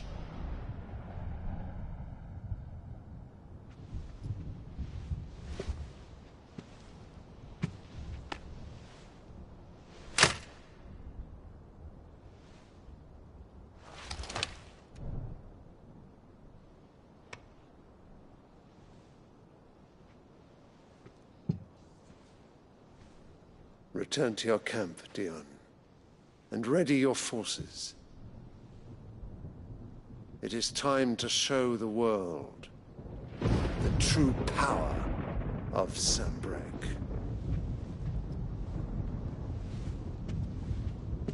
Father. I find you much changed. Is this truly the path you wish to tread? Or are these the ambitions of another? Of Ultima, perhaps? What nonsense is this? I speak my mind, and my mind only.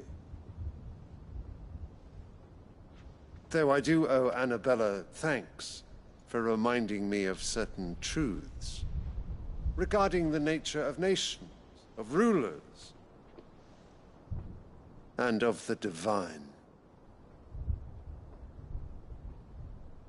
You would trust the words of this traitress?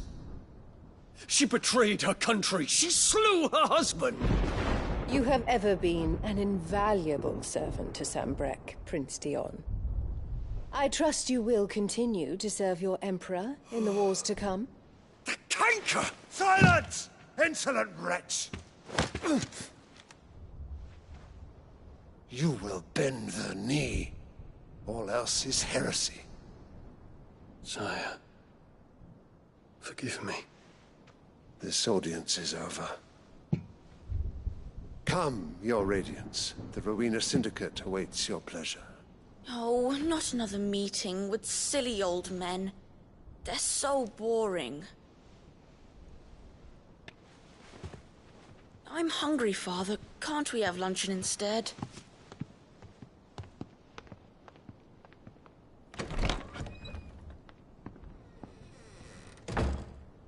Does it pain you that you will not inherit your father's throne? I have suffered worse.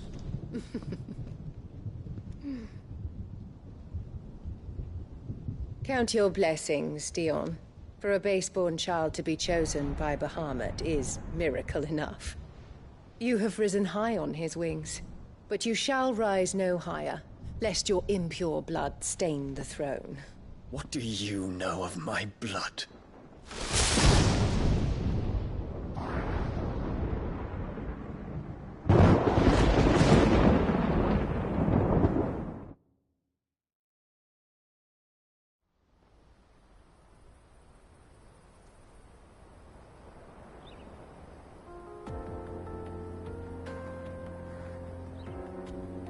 The Boklab markets are to the north. We just need to hug the coast.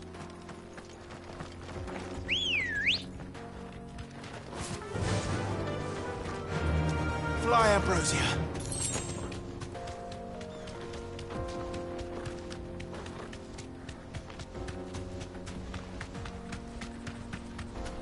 Infiltrating the Dominion won't be easy with the Imperials on high alert. No. His Radiance has lost one capital already. We can be sure Sylvester will do everything in his power to hold on to Twinside. His troops are well-trained and increasingly battle-hardened. But it's not as if we can wait for the siege to end.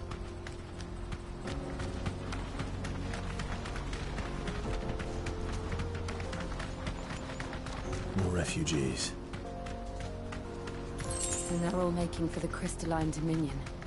Because they don't know how to live without the Crystal's blessing.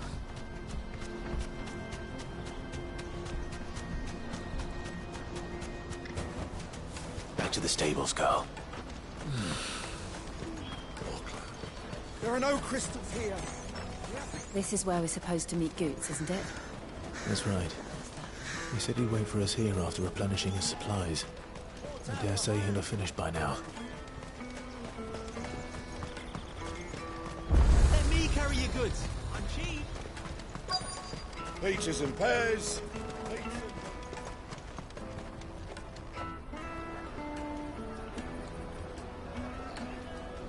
Wonders from across the water. Come one, come all. Feast your eyes. Good sir, can I interest you in...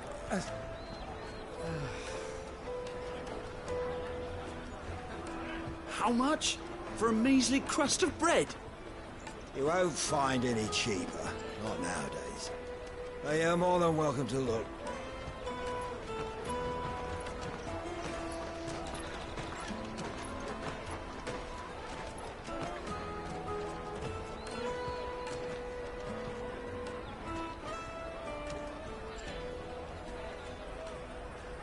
The Empire's unlawful and illegitimate occupation of the Crystalline Dominion is still in effect. Only those whose business in Twinside has been officially approved by the Republican Army will be permitted to cross the border. All who seek entry are to form a line and ready their documents for inspection. It looks like we aren't the only ones who are eager to leave. And they're checking everyone. Can't you make an Not for the likes of you. We won't get through without that pass. Let's go in and find Good, shall we?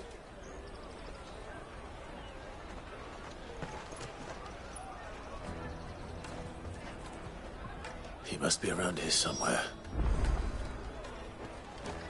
Tight-fisted swines.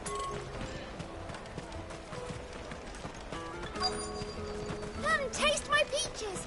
They're sweet. I'll take the large one. Ah, Good. There you are. Clive, I'm so sorry. Don't tell Nan, will you? Slow down, Good. Just tell us what happened. It's me trader's pass. It's gone. We cannot ride the caravan without it. We won't even be able to get through the flipping checkpoint. Do you remember when you last saw it? It was in my pocket a minute ago. Then a bairn bumped into me and... Yeah. You don't think that they might have nicked it, do you? It wouldn't surprise me.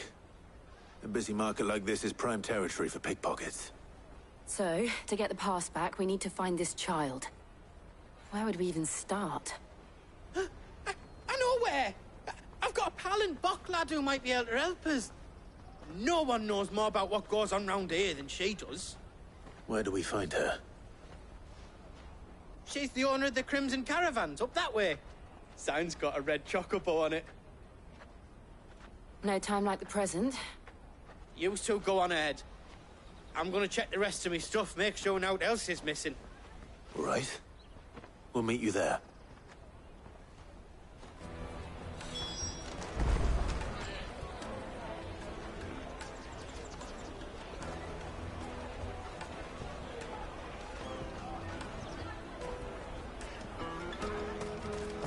Let's keep an eye out for this red chocobo, then. And the other on our purses. It's to the check.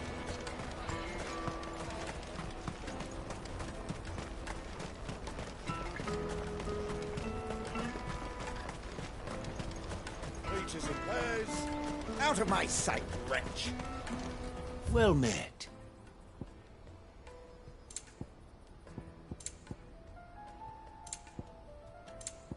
You're welcome anytime.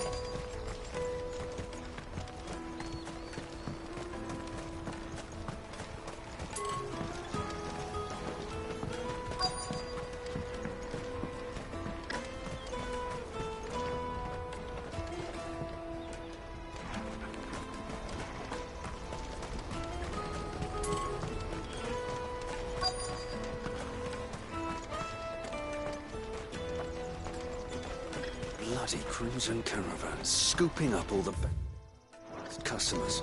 Leave some for the rest of us.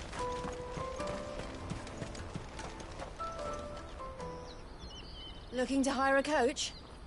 It's 10 million for a two-birder to the Crystalline Dominion. Take it or leave it. Oh, we're not here for that. Then I bid you good day. Oh, wait! Don't go, El. He's me mate. As I live and breathe. Goots, what are you doing back in Bocklad?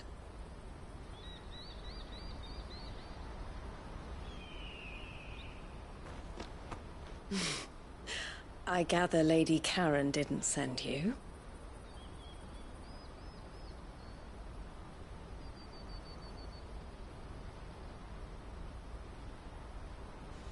So what trouble have you got yourself into this time? It's me trader's pass. It got stolen. By a little bairn. Of all the... You're the size of a marble. Honestly. Ugh. Goots told us that you know the markets well.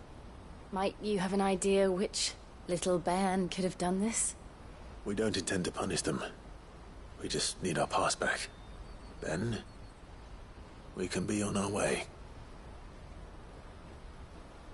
I see. So neither of you has a trader's pass either. Not that anyone would take you for traders, but I suppose that's why you came to me, correct? Now, I can't say for sure who took your pass, But I suspect I know why they did it. Let me explain.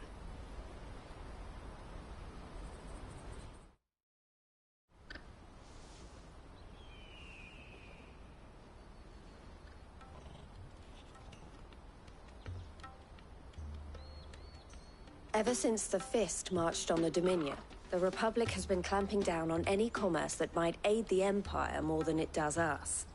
Which means traders' passes have gone from being merely a way of easing one's progress to being essential if one wishes to cross the border at all. And with demand outstripping supply, they've become a precious commodity, leading some to seek to acquire them by less than legitimate means. So the children are stealing passes to sell on the black market? Yes, and no. Passes are inscribed with the names of their owners, and yet none of the victims' names have appeared on the register of those passing through the checkpoint. Which means? That someone is doctoring the stolen passes. The same someone who is encouraging the children to steal them. And the same someone who has Goots's pass, no doubt. Whoever they are, they're ruining the livelihoods of honest merchants, which is why we've decided to take a stand. Will you stand with us? You want to get your pass back, and we want to ensure that no more are stolen. Catch whoever's behind it all, and 2 birds shall be slain with a single stone. Is there any other way of getting to the Crystalline Dominion Goods? They won't let you in if you're not with the caravan. It's that, I don't know, try swimming across the strait. But the guards will definitely spot you if you try and do that. Like, we don't want to get spotted, right? So either we find the people who took the pass, or give up all hope of entering the Dominion. All right. We'll help. Thank you kindly. But I don't know your name. Eloise at your service. Clive. A pleasure doing business with you, Clive.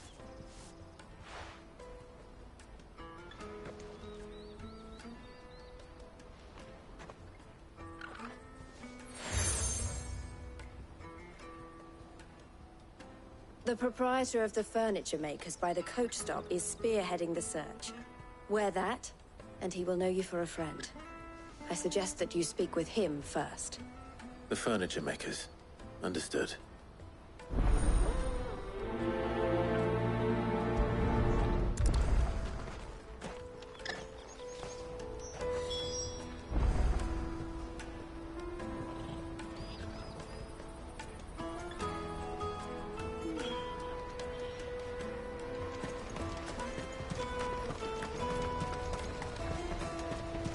Out of my sight, wretch!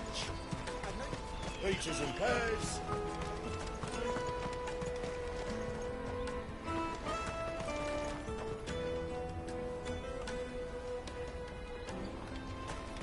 Come on, come on! Jug of snake spit for the road? Juicy pears! Snake your thirst! Are you the furniture maker? Looking for something in particular? Ah, Eloise collared you too, eh? Then I expect you want to know more. She told me you were leading the hunt for the pickpockets. What have you learned? For one, that they're targeting the traders carrying the biggest packs. Harder to watch your back, see? And less chance of the mark giving chase if they're spotted. Not that they'd be likely to catch them. Those imps know every inch of this warren like the backs of their hands. Their eyes must have lit up when they saw Goots. The fishmonger round by the gate's been trying to track down the children involved. You should go and have a word with her. Thank you. We will.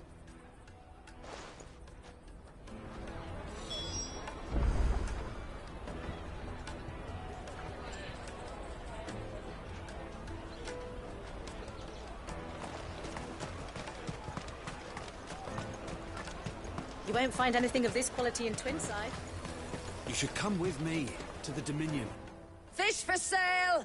Fresh sorted and smoked! Can I interest you? Ah, sorry. Message from Eloise, is it? She's asked me to help her. To help you find the pickpockets. Is that so? Suppose I better tell you what I know, then. For one, this isn't a family operation. All the traders say the children who stole their passes were dirty, dressed in rags. Street urchins, by the sound of it. We get a lot around here. Orphans from the wars. A few, perhaps. You saw the refugees gathered by the entranceway? They're all looking for a new start in the Dominion and beyond. Some of them take it as an opportunity to rid themselves of unwanted baggage. The shame of it. Whoever's behind this would have to have made themselves known to the children at some point. And so should we. You should start with the children around here, then. I doubt they're the ones involved, but they might have heard something. It's worth a try. All right, then. Questioning children. How hard can that be? To the Dominion, life will be different then. Come, taste my peaches! They're sweet as nectar! Excuse me. Do you mind if I ask you something? Can't stop you.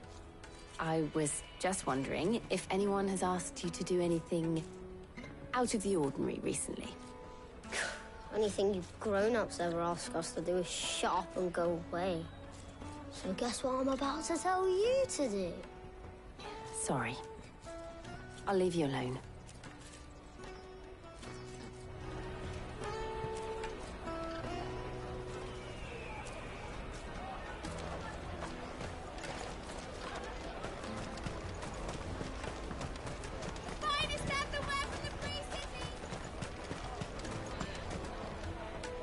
Do you have a moment? What do you want? What I want is to know who's asking children like you to pick pockets. I don't know. Nobody's asked me. What's picking pockets? Do you get paid for it? No, you get in trouble for it. So if they come calling, you know what to tell them.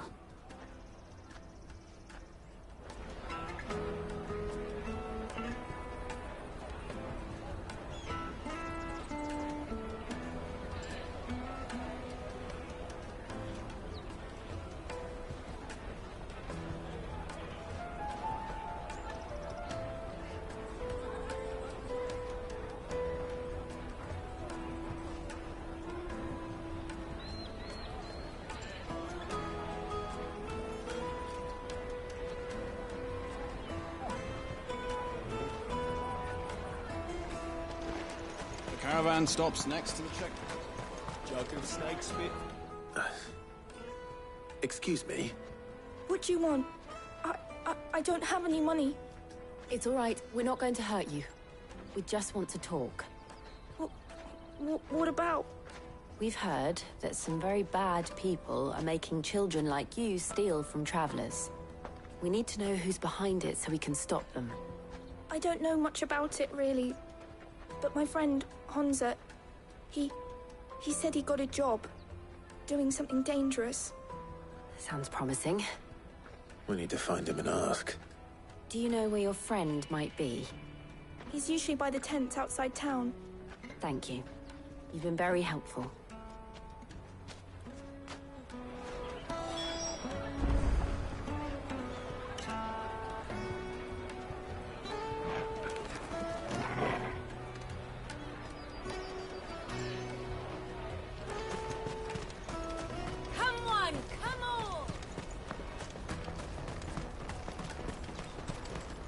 Peaches and pears.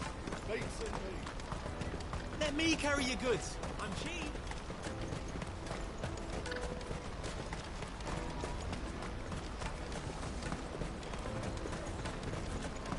She must have meant the refugee camp. Let's hope he's still nearby.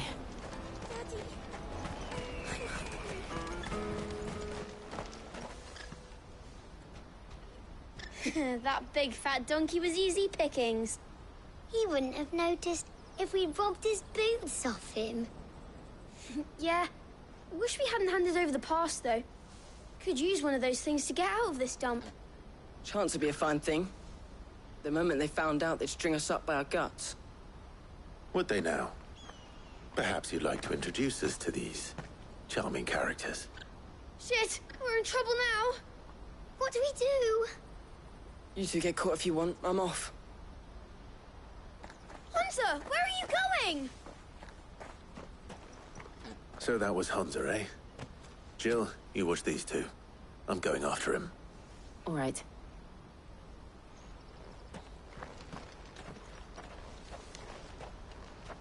He can't have gone far. I need to find him before his employers do. Daddy.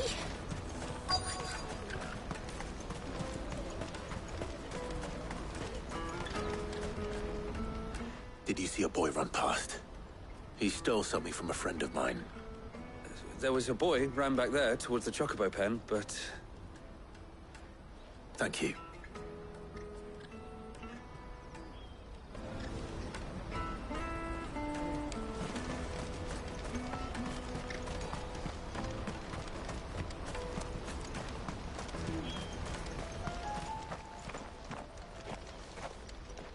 Oh, shit.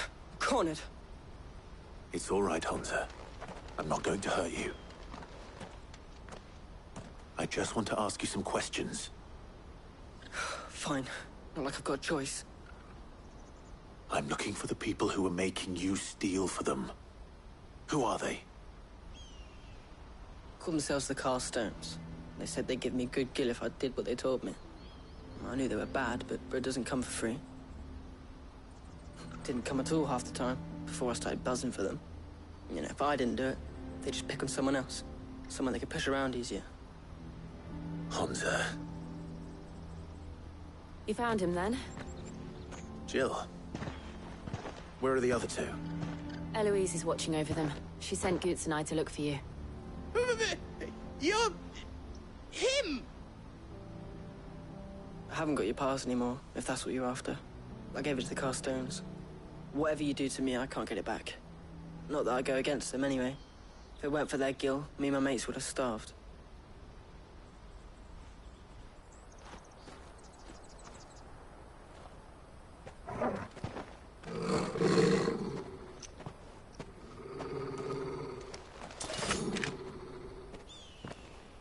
Cowards. You will not force another child to do your bidding. Wait, we're not... Don't hurt him.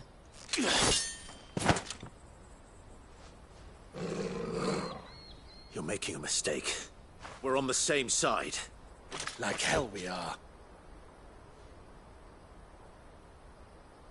That brooch. Where did you get it? Master Theo. Goots. What are you doing with these people? Unless you're the ones my sister was talking about.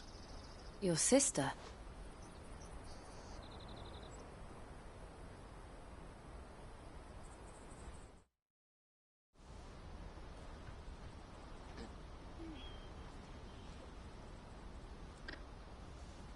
Eloise didn't tell us she had a brother. And why would she? I'm just her back and a blade.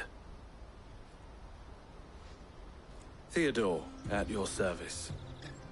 Sorry about before. Theodore, what do you know of the Cast Stones? Vultures who have made Boklad their hunting ground. They prey on the desperate, stealing from those with gil and bullying those without it into joining their flock. I'd been looking into their activities in hope of sparing the refugees any further hardship. But it seems they've already stooped even lower than I'd feared. Hansa's a good lad. Don't blame him for what they've made him do. If he and his friends hadn't agreed to work for the Stones, some other poor souls would have.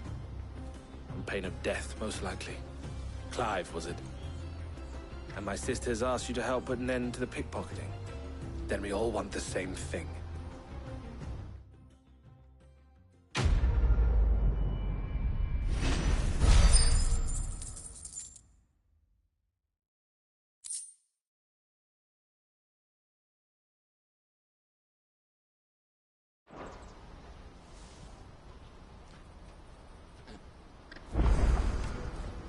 Oh, where is it?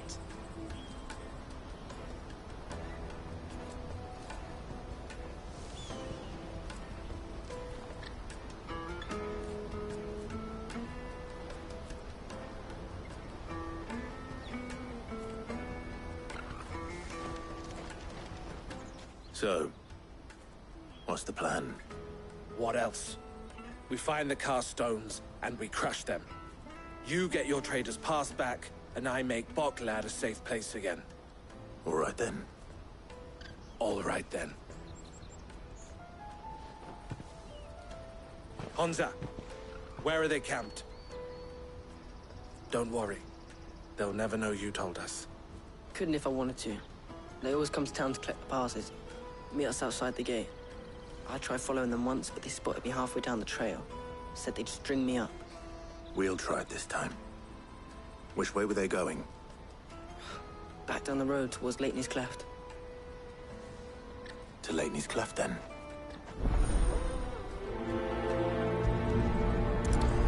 Laney's Cleft is to the south, past the camp.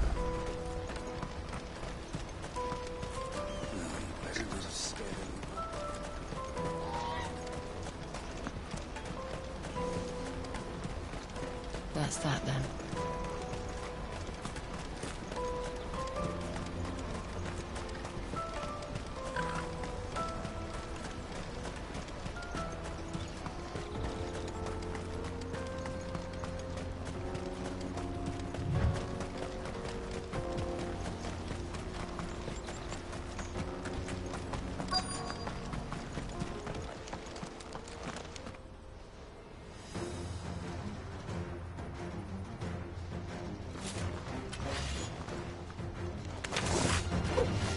The one who's been sticking his nose in our business. You should have minded your own.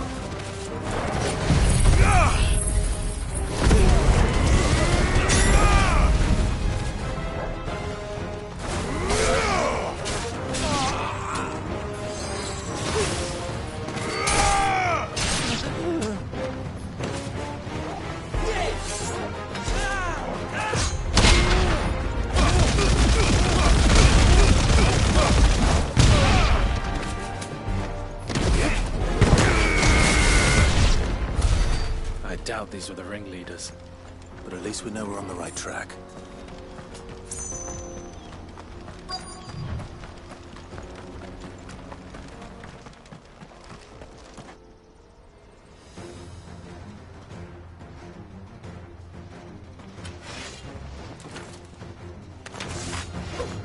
We got company! That's the lot. Bravo! Good.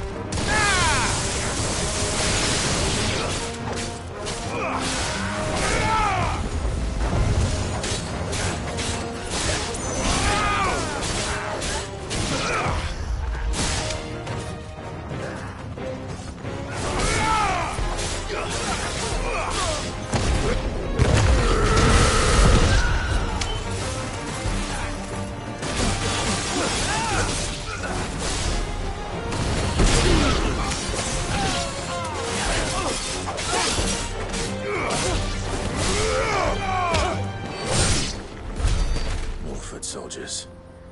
Fewer now.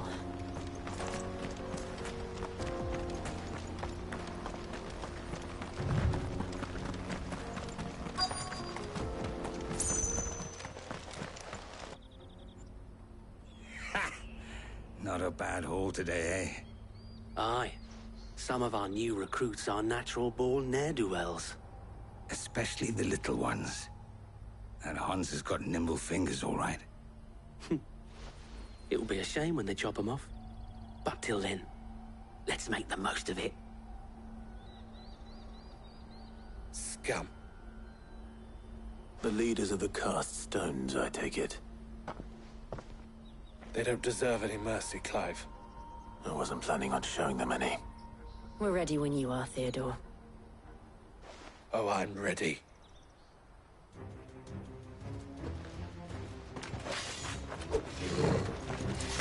Fuck! It's that guard from Boklad! Kill him! Kill them all! Yeah!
And they say crime doesn't pay. Gold chains, rings, purses. And traders' passes. Dozens of them. Have the names been changed? Not yet. I recognize some of them. No doubt Goots's is somewhere among them. Now I just need to sort through it all and return everything to the people it was taken from. We should go and give Eloise the good news. Can we leave things here in your hands, Theodore? Of course. Oh, and, be sure to tell her of the part I played, won't you? We'll be glad to.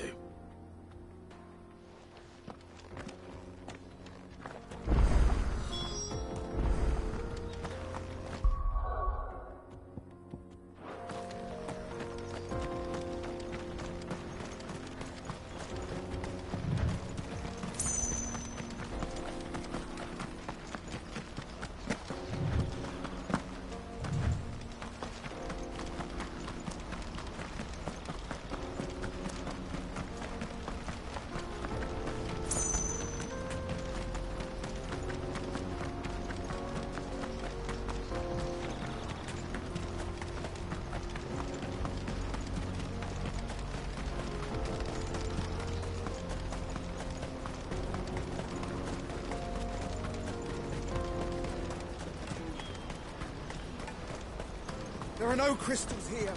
Daddy! That's that, then.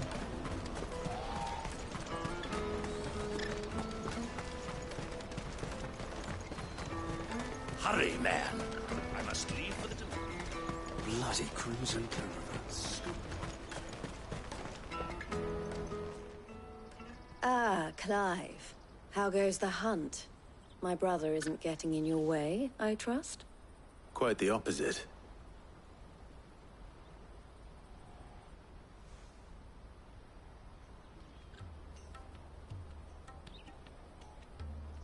So it was the cast stones who were behind it all.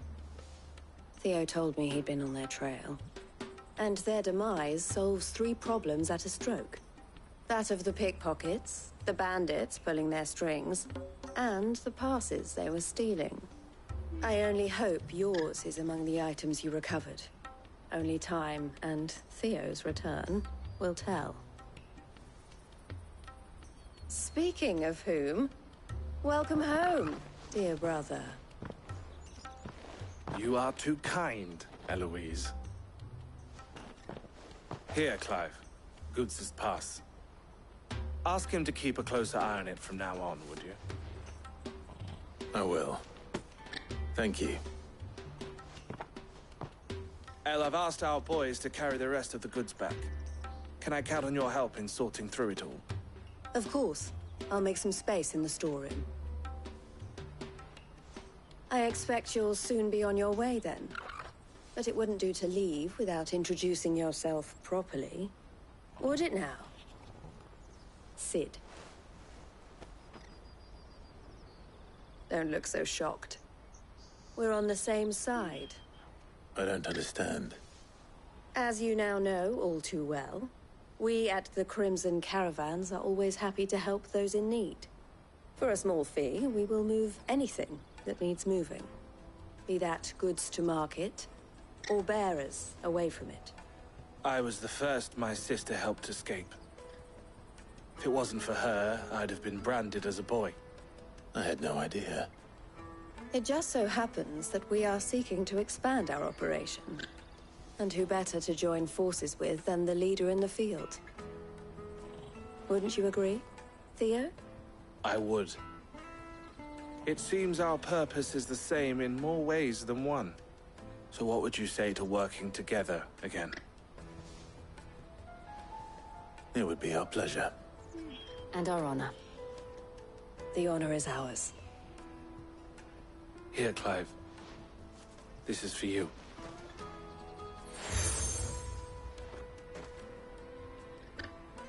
What is it?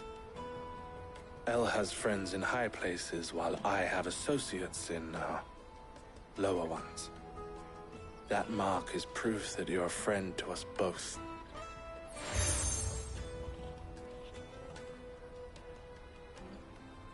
I shall bear it with pride. Well, all that remains is to wish you a safe onward journey. Goots's pass should secure you a place on the caravan, but if you encounter any difficulties, we would be delighted to provide you with a coach of our own. For a discounted price, of course. Say, 9 million? We'll try the caravan.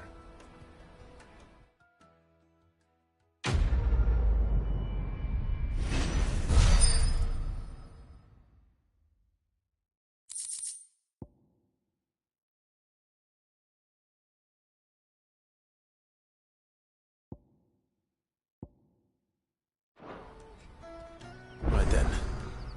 Let's get this back to Goots. And then it's on to the Dominion.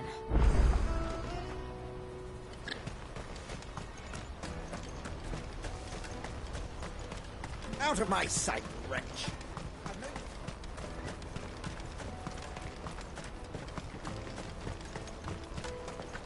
Come on, come on! Jug of snake spit for the road? Juicy pears! Snake your thirst! What I really want to be... Here you are, Goots. Try not to lose it again. Me pass! You found it! Oh, thank you so much. Nan would have killed me if I'd come back without it. I'll have to say thanks to Elle and Theo, too. So should you, Honza. You and your friends don't have to steal anymore. If anyone threatens you again, you know who to turn to. We do. And we already have. Miss Elle's given us a job shifting the chocobo shit out the stables. It's hard work, and the pay isn't half what we got from the Stones. But if we stick at it, we'll keep ourselves fed. You stick at it, then. And Goots, I'm sorry for stealing your pass. That's all right. I've got it back now. And all's well that ends well, eh? You said you're trained to be a blacksmith, right? Well, I'm gonna be your first customer. I'm gonna save up all my gil and get you to make me a massive sword. I'll do me best. Till then, eh?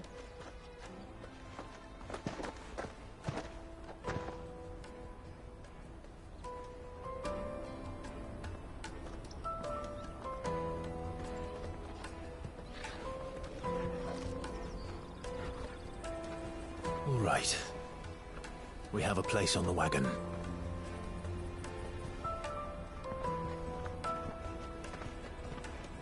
Remember, Goots, we're mercenaries. You hired us to protect you. But mercenaries... And you remember the plan? You're to ride all the way to Twinside.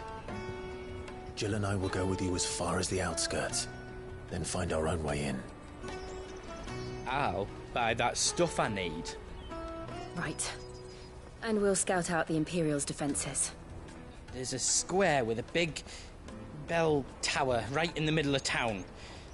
If you get lost, or out goes wrong, we can meet up there. Right. Let's go.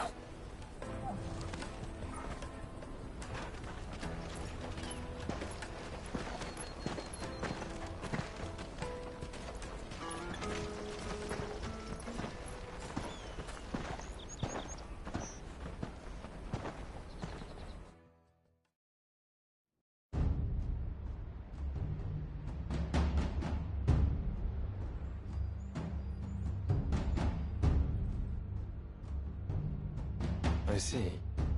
And you're quite certain your father has no knowledge of Ultima? I am. I have no difficulty believing a sinister force has come to exert an influence on Sanbreque. But be that as it may, it is yet to claim my father. For better or worse, his radiance speaks his own mind. Then the fiend works from the shadows. I confess, when first you told me of this fiend, I had my doubts, and more than a few at that. A beast that labors to plunge Valisthea into turmoil, all in pursuit of your brother. But that wound is proof enough that evil is afoot. Then I have your answer, Your Highness. You will join me in my fight. I cannot. Not yet. Your Highness, please. As you are aware, the Dalmekian army is at our gates. They have lost their mother crystal, and with it all hope of a negotiated withdrawal. It is but a matter of time before they invade. If Bahamut is not here to meet them, my people will be slaughtered. Though not by Hugo Kupka, thanks to Ultima's machinations. I know the fate of your people weighs heavy on your conscience, but if we do not put an end to Ultima's plans, they shall face a far darker fate. The chaos he would wreak would sweep all of Valisthea into the abyss. The lives of every man, woman, and child in the Twins are at stake. I believe what you say, Phoenix. But I have duties of my own, and I must discharge them. Come what may.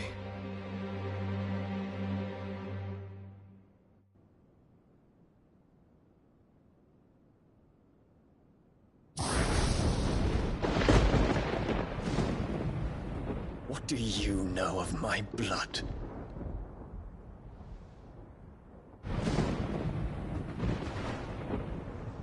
I know that it is wholly unworthy of the highest offices of state, which rightly belong to those of purer breeding. Alas.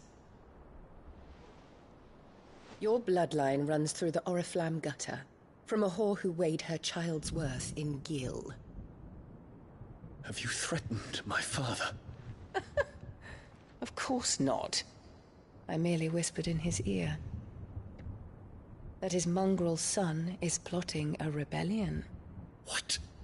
Sylvester listens to the words of his astrologers. And they have ears too. You have been feeding them your lies! Should you remain loyal to Emperor Olivier, his radiance may yet crown your head with laurel, and not with tar. Fork-tongued witch!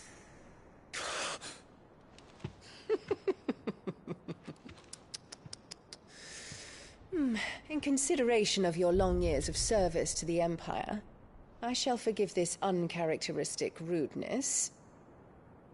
Now hurry and make ready, Your Imperial Highness. Emperor Olivier expects much of you, Dion.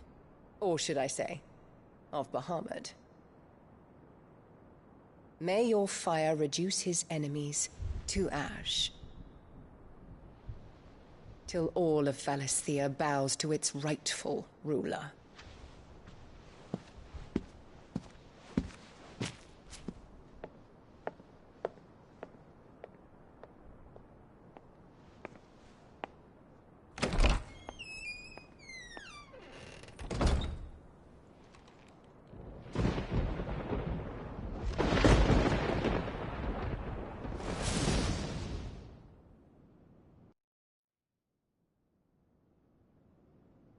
There is another darkness that has taken hold of Sanbreque. And until its grip is released, the flames of war shall spread ever wider, just as Ultima wishes. Forgive me. My family has caused you much grief. You are not her keeper, Phoenix. This is a matter for the Imperial household now, and as a member of that household, it falls to me to resolve it. At such time as that is done, what strength I have shall be yours.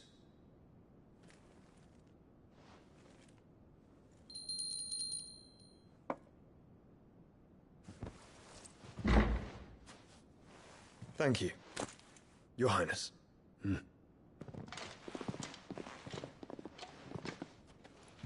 us take to the skies together, and bring a new dawn to Valisthea.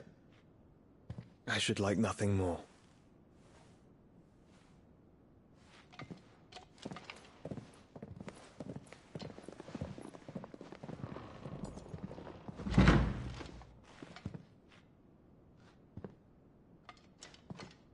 Terence. My prince. Tell me true. Do you believe what I'm about to do is wrong? I We dragoons have but one leader, Your Highness. And we shall follow him unto the very end. Thank you. This is my decree. For their crimes against the crown, the traitorous Annabella and her usurping son shall be put to death, and the Empire restored.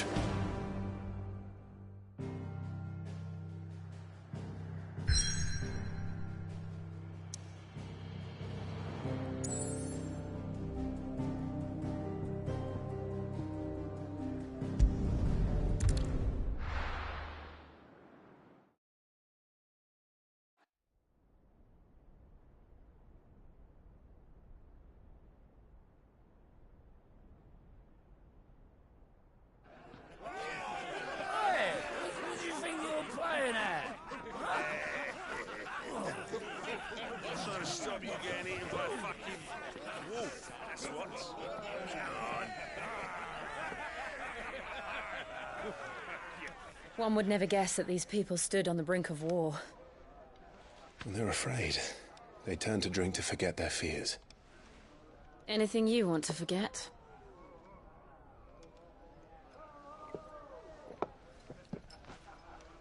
The harbor is empty, and half the market stalls too. The city may seem peaceful on the surface, but it's balanced on a knife edge.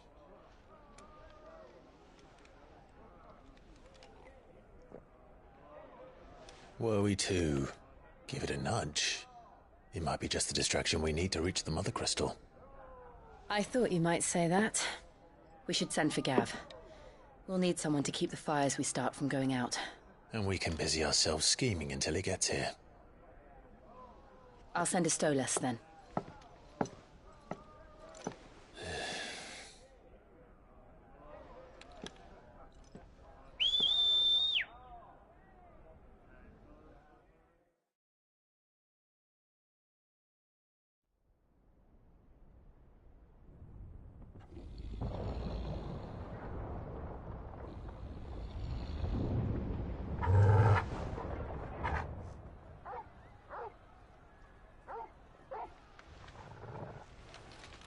What is it, boy?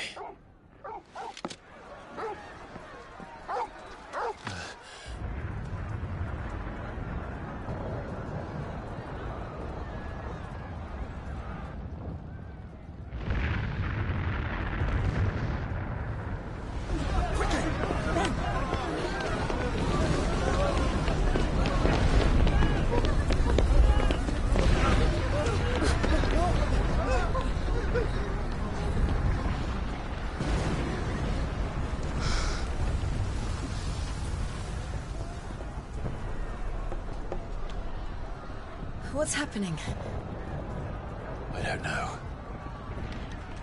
Torgal!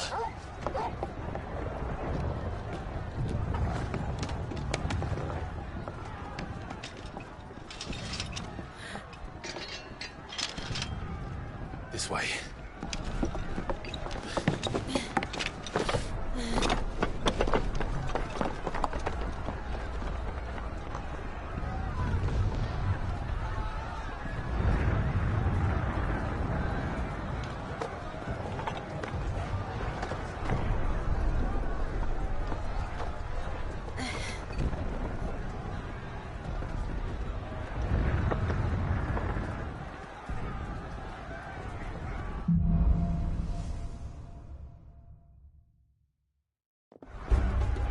The city's on fire. I'm sure Goots is fine. He'll be making for the square. The one with the bell tower. In the middle of town, right?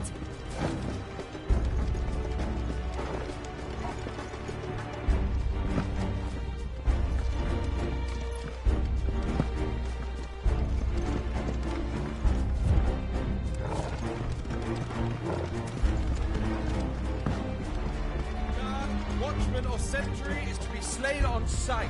Spare the citizenry. His Highness's orders were clear. Those were Imperial Dragoons.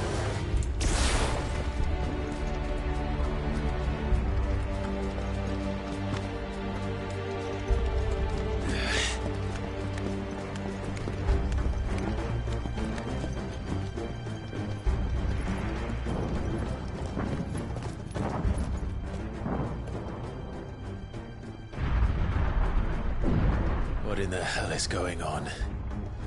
Let's go and see. Right.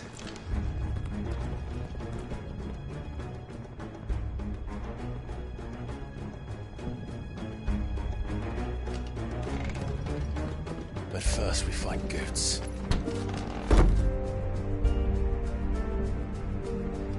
I just hope he's all right. You there! Identify yourself! We have to.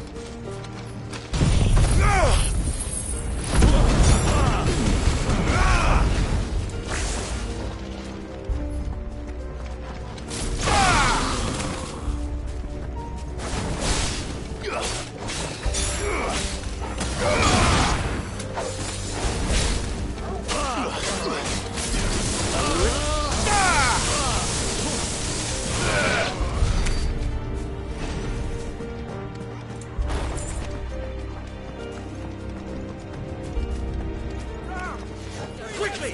Cut them down!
civil war.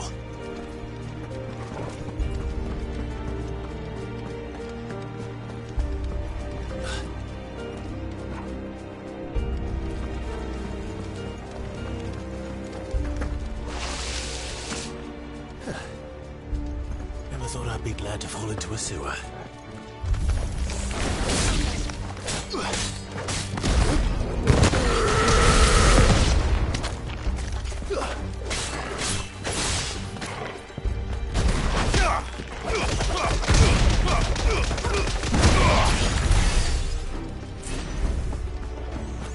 Ward secured, Captain. None of the Emperor's forces remain. Gather the men! Press on to the council chambers. Yes, Captain. What of the men and women in the market district? The evacuation is complete, Captain. Sure. Then all that remains can be thrown at the tender. There it is. The bell tower. Right. Let's go.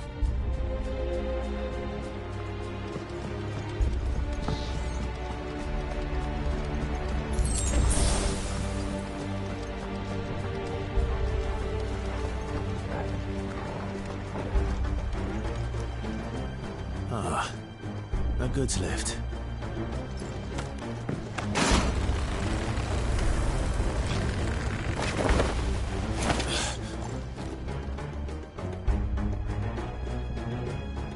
Where in Grieger's name did you come from?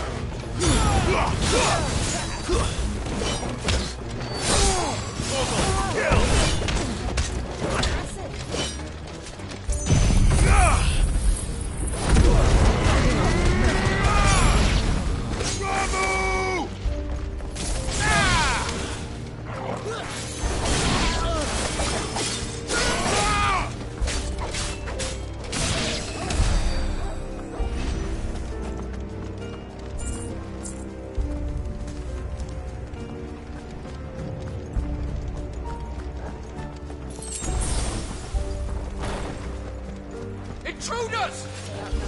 Defend the gates!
In the name of His Highness!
name, none shall pass.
Enemies on the rampart! Kill them!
Can you see him anywhere?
store for us. Get ready to move.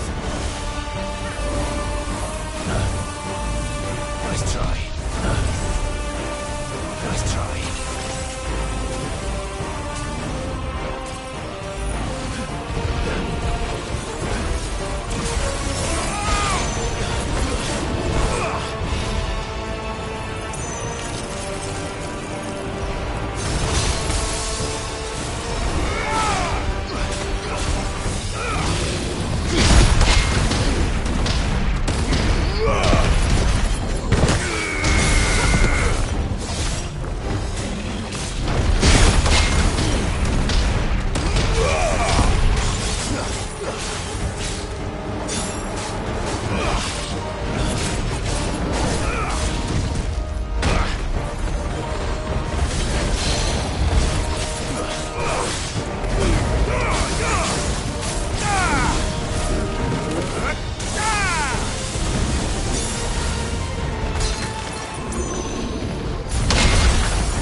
Over here, Clive! Are you alright? Goots, there you are. I didn't know there'd be a dragon. All right, let's get out of here. Oh! What now? Is that Mother Crystal's heart? What the hell is it doing up there?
Highness, don't do this!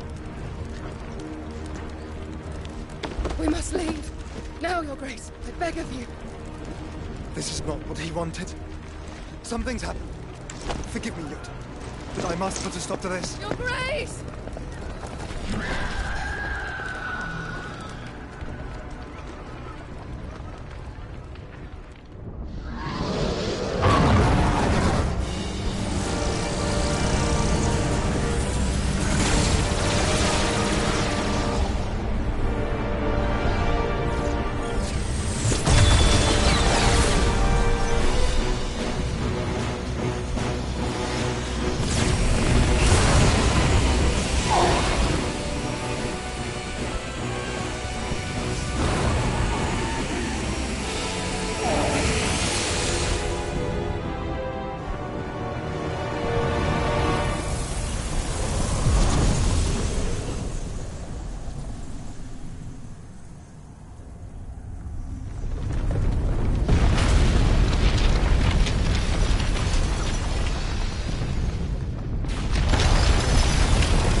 So, what do we do now, then?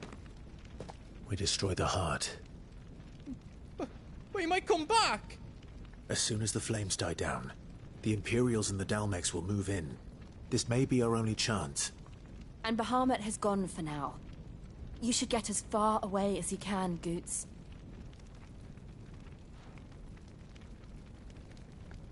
What? And leave you lot in the lurch? I can't do that. If you're staying, then so am I. I packed everything up before I made a run for it, so if there's out yous need, just ask. But I won't be giving it away for free. Nana'd never forgive us if I did. Thank you, Goot.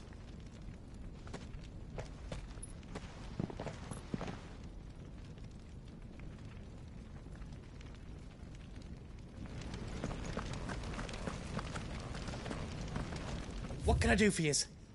Let me show you me wares.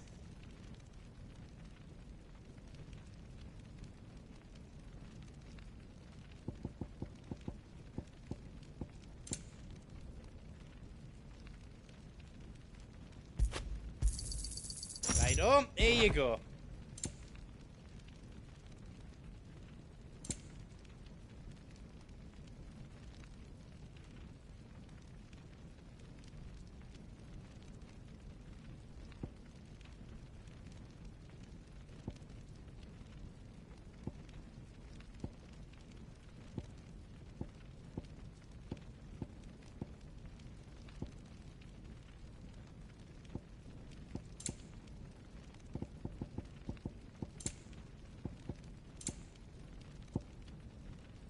How else I can do for you?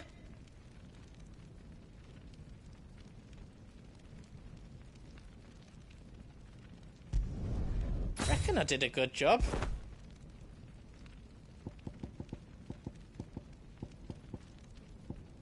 Anything else I can make for you?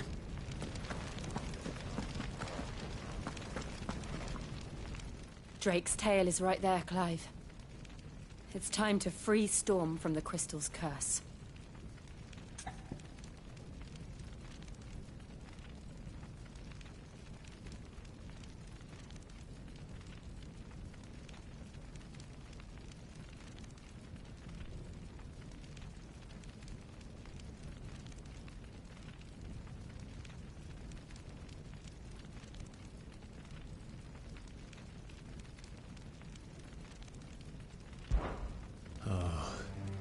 It's past time.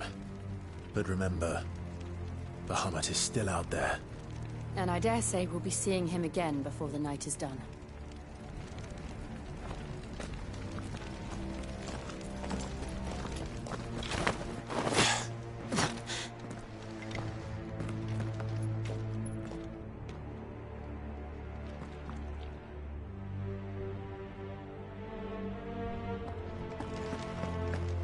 No more roads. We'll have to find our own path. Do you feel that, Clive? Ether. Just what we need. Another flood. It's already turned for me. Then there's no reason to hold back.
Be a way to climb up. I needed that.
It's too dangerous.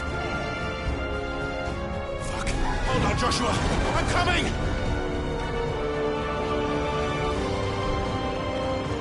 We have to save him. And we will. We just need to keep moving.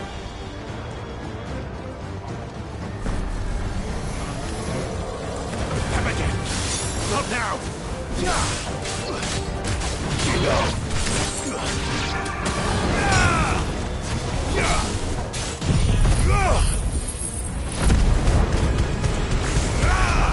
Farewell.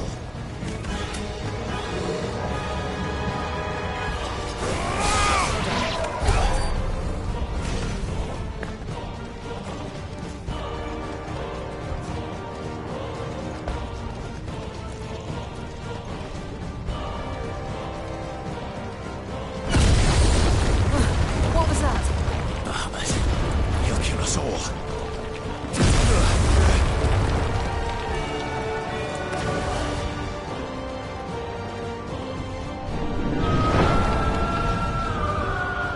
There he is. Joshua! I'm here, brother! Clive. He can't hear you. Joshua! They're heading for the heart. And so should we.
Are those the council chambers? How are they still standing? I don't know.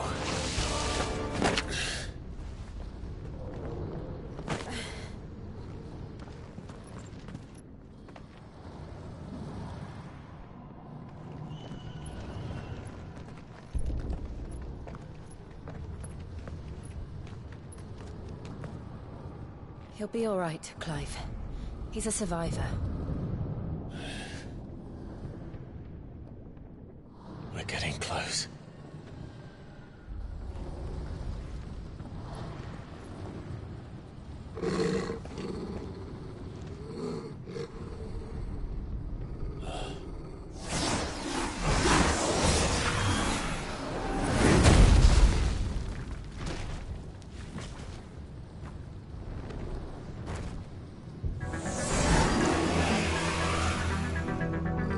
Looks like somebody doesn't want us getting any closer. I don't care what it wants. Neither do I.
These beasts... they're getting stronger. We can think about them later. Right now, there's only one thing we need to focus on. The heart.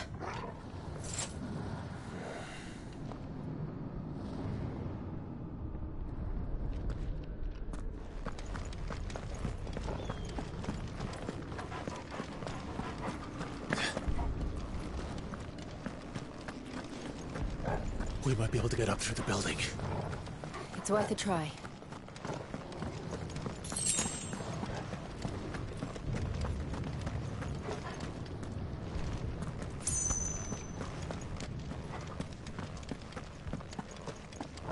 Quiet. There's someone up there. Is someone there?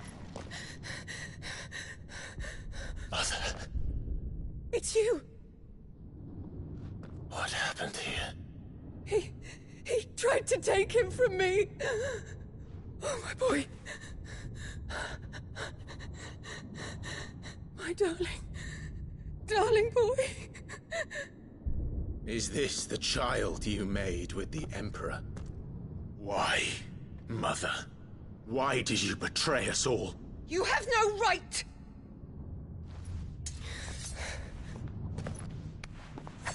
Answer him. We took you in, savage. Show some respect for those who raised you.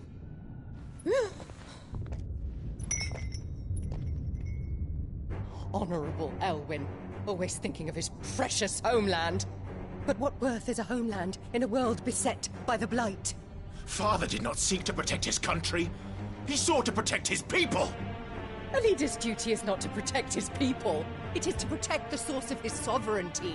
The noble blood that runs in his family's veins. So long as this bloodline remains unbroken, what does it matter if a nation falls? One can always found another. Unlike him, I did my duty. I preserved my line. I bore a son of the noblest blood, to whom the whole world might kneel. That is why I gave Rosaria to Sanbreque, that I might join my line with the Lesages and birth a savior of this benighted land, blessed by both Bahamut and the Phoenix! You sold your country for a child. Why did he need another? You had Joshua. I had nothing. You were always your father's son, so very strong and bold and daring, and yet you failed to awaken. Would that Joshua had been granted 1/10 of your strength? Oh! How the nobles laughed that Elwyn's firstborn was surely the son of a concubine, and my own, not long for this world. The shame of it! The shame of being slandered by one's inferiors! How could you ever know how that feels? It should have been you! Why didn't the Phoenix choose you? Joshua's every waking moment was spent trying to shoulder the burden that you and the Phoenix and the Duchy foisted on him. That's why I became his shield. To help bear the weight. But what did you do? You betrayed your own blood and surrendered your son to his fate! Joshua, my darling boy. I never meant to hurt him. The soldiers' orders were clear. He was to be spared. Why did you survive when the only one I truly cared for died? What? Have you not looked out of the window? Joshua is here! The Phoenix lives on! He's battling Bahamut as we speak!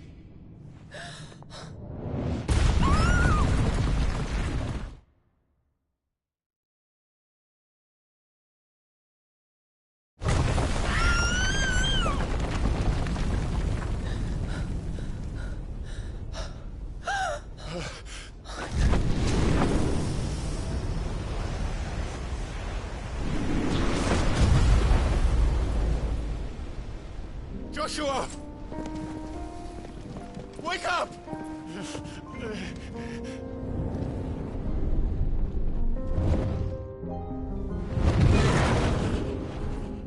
I am a shield of Rosaria.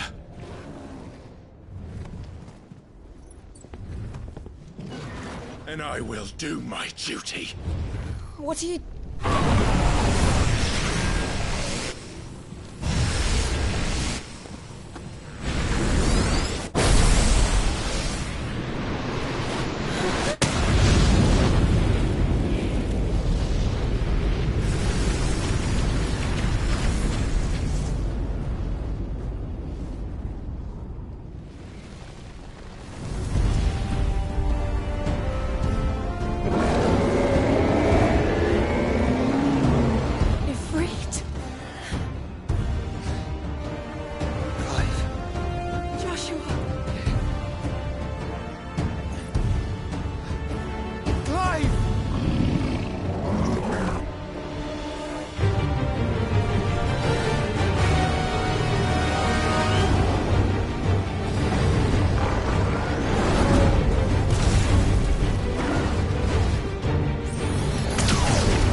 ever, Joshua.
This is drinking me.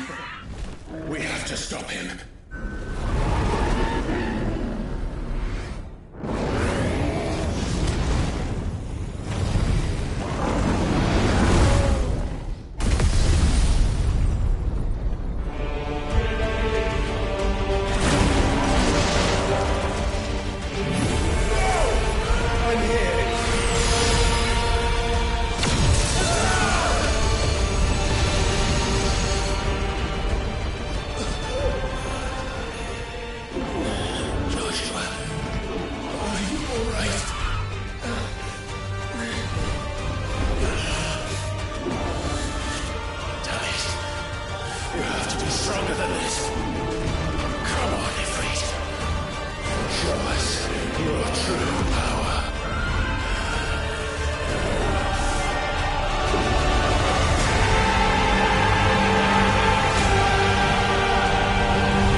To match such power by trusting in our own.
Dion!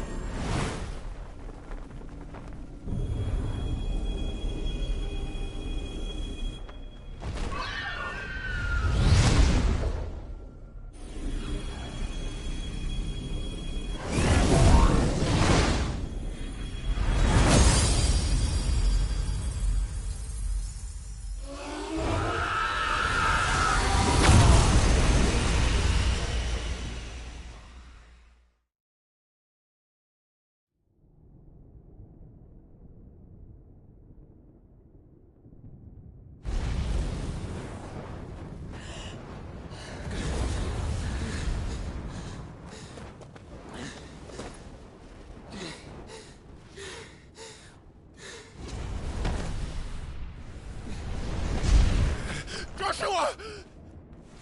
Clive!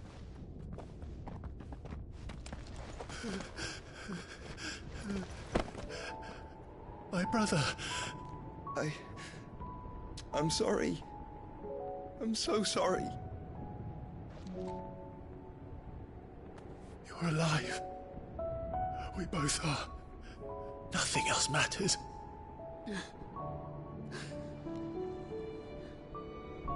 I never dared hope that I would see this day.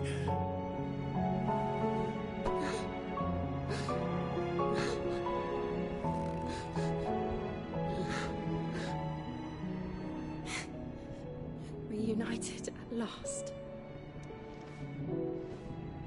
Jill.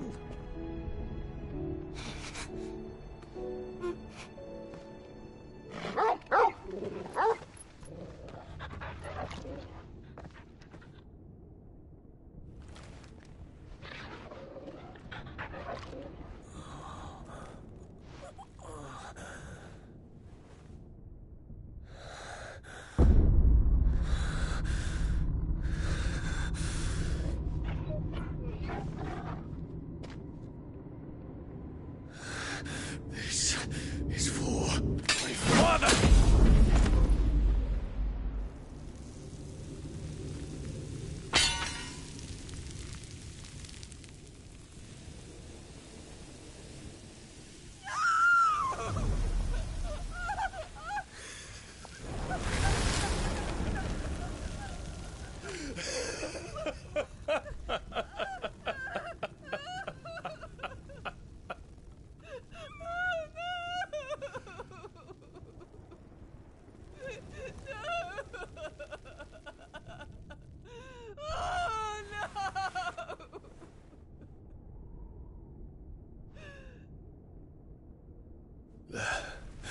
It is done. The demon that would tear our house apart is no more. Father.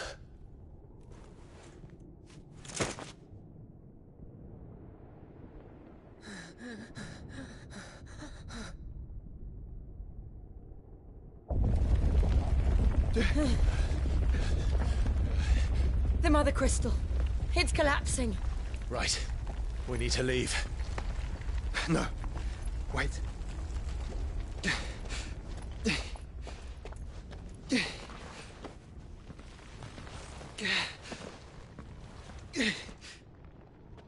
I owe him a debt.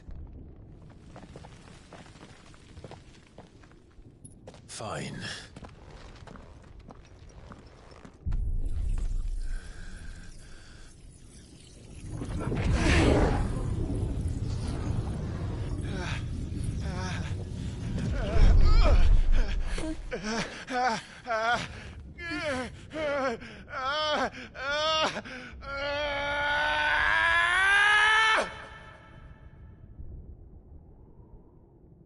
You there.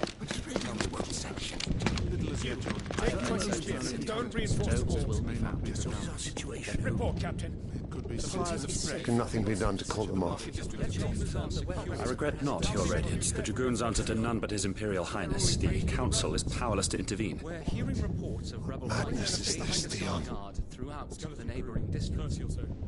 Focus all efforts on extinguishing the fires around the capital. The city can wait.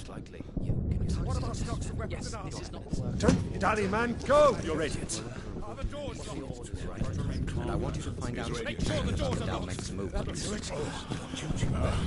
By the light! Dion, have you taken leave of your senses? Call off the Dragoons at once! Fear not. The populace will come to no harm at their hands.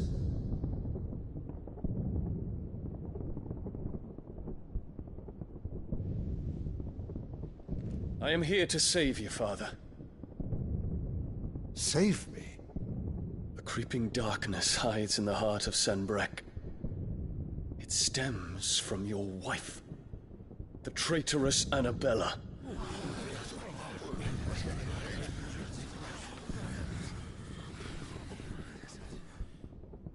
Not another word, Dion. Father, though you may not see it, the darkness has taken hold of you. It has made you forget yourself. But I bid you remember, there was a time when you ruled not with cruelty, but with compassion. Why now do you turn your back on your people? Why now do you seek to stoke the fires of war? You too have borne witness to this change, Your Eminences. And you know, as well as I, who is responsible for it. A puppet now sits upon the throne, but cut his strings, and the Master loses the power! What? Dion, you bear steel before your Emperor? Guards! Take him!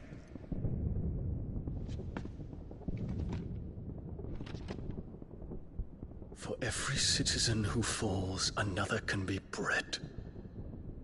For every home that burns, another can be built. Those were your words.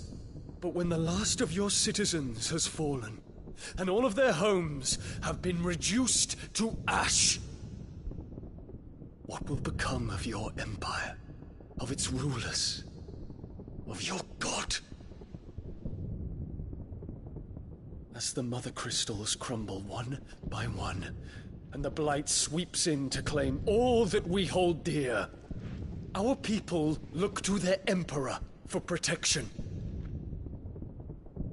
Yet he labors not to secure their futures, but to seize what is left of the twins for himself!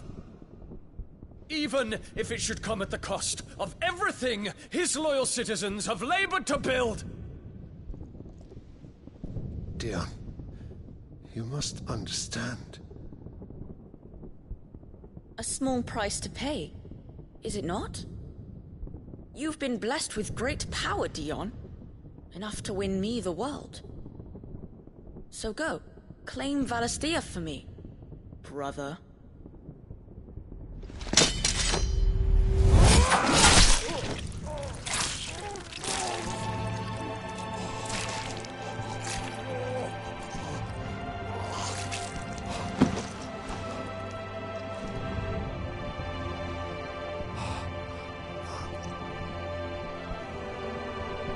Dion.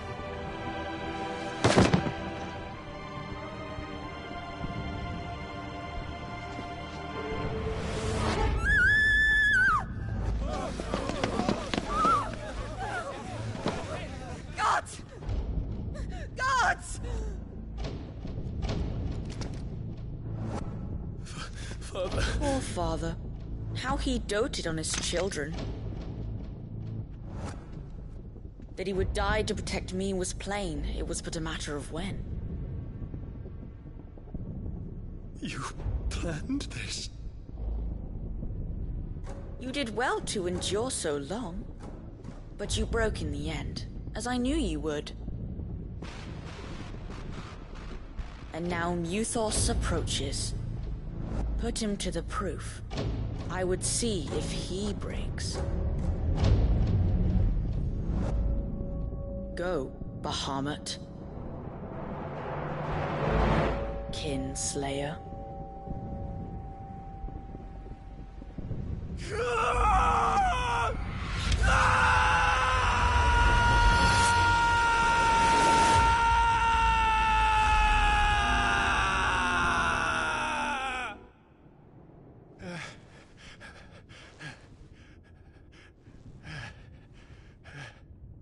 Not again. Brother? It's a long story.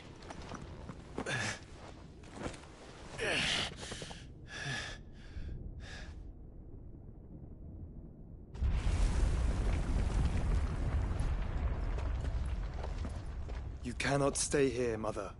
Come. Take my hand.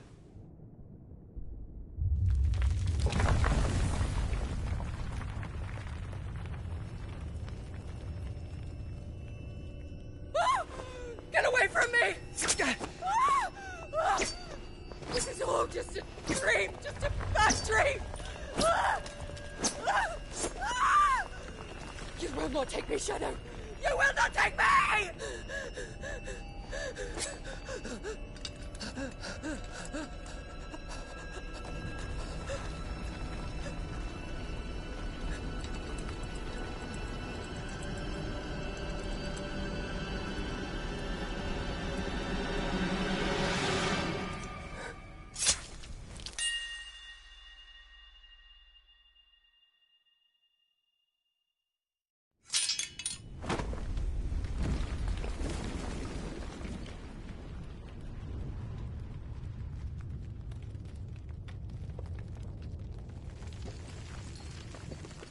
Mother.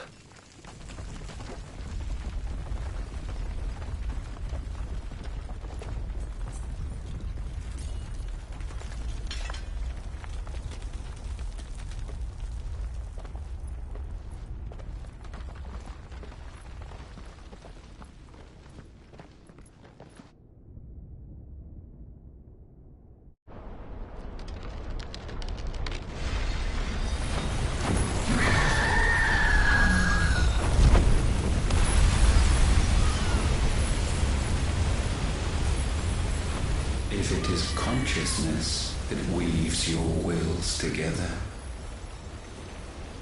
consciousness that blurs the boundary between your own will and that of others, then we shall set you apart once more.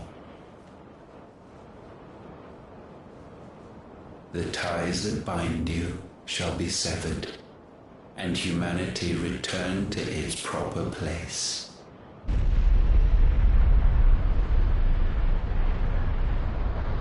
By primogenesis shall a new age of reason begin.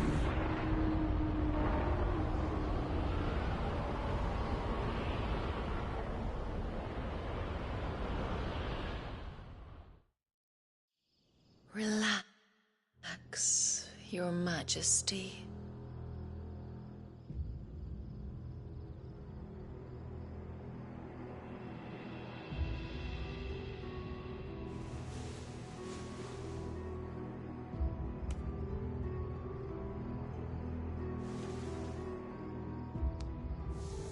Don't you want to play? It's been a long time.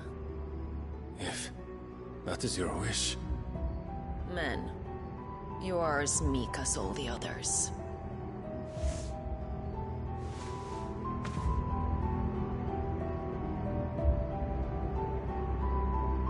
Such feeble creatures.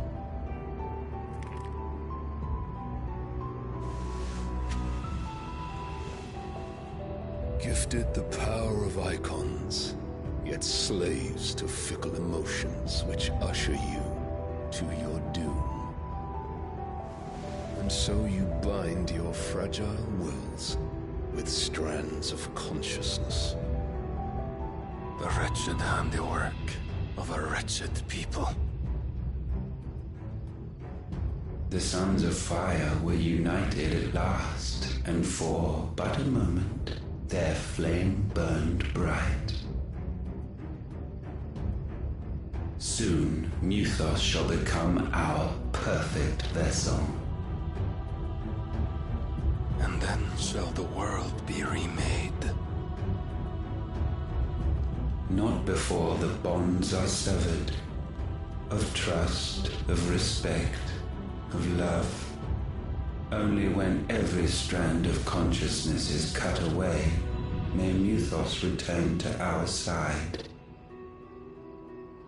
By primogenesis shall all be undone. Mankind shall be rid of his wretchedness, and Muthos of his will. But while he yet clings to it, he has the power to forge bonds anew, and so we bid you. Find Muthos, and sever every one. To destroy that which has no physical form. You ask the impossible. There is nothing your black blade cannot cut, Odin. We shall unite with Muthos, and bring forth a new world. So long as our vessel remains unclaimed by humanity. It shall be done, Master. My will is yours.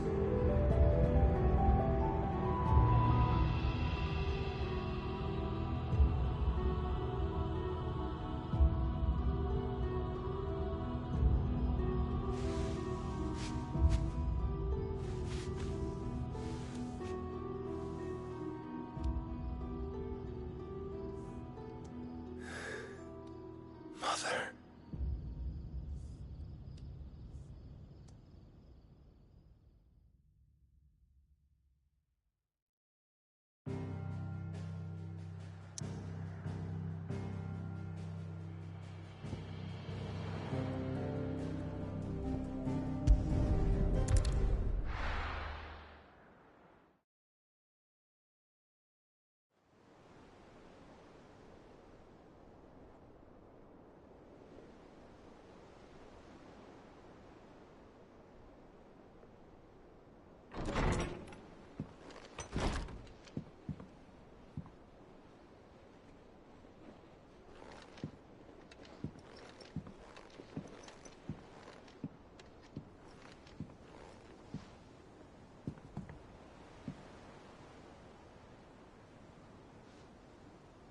How is your brother?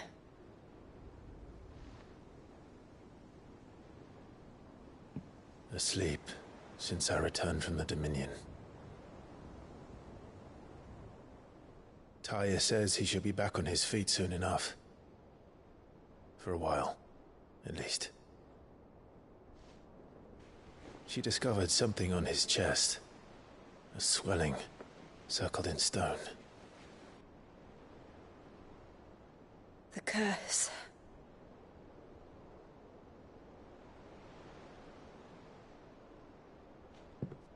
For every mountain we climb, another rises up to greet us, doesn't it?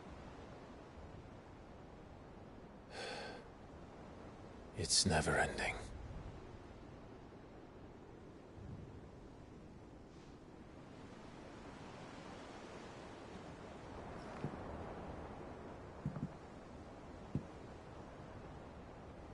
Even the sky seems to have grown tired of it all.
if I disturb Joshua.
While he rests, I might as well see what Otto has to say.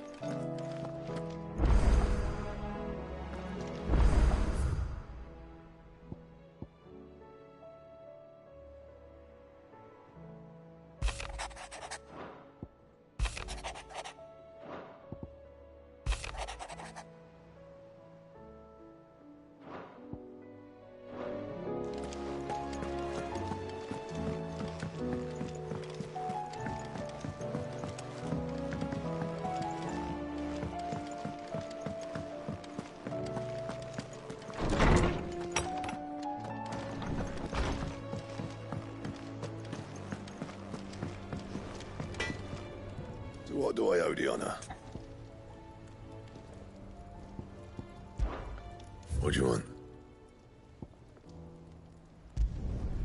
Not bad, if I do say so myself.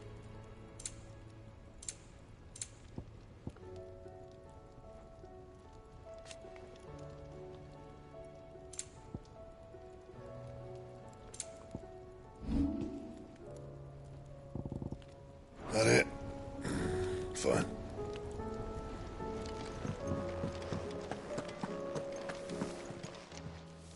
Still alive, are you? Coin purse weighing you down?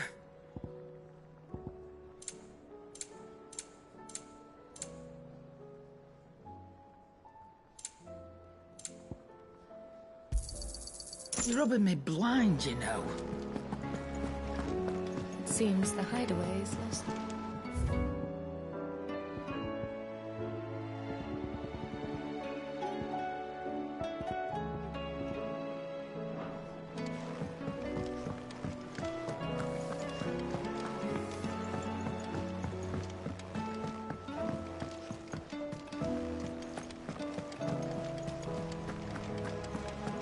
Did you see that? Tell me you saw that. What do you make of them skies then?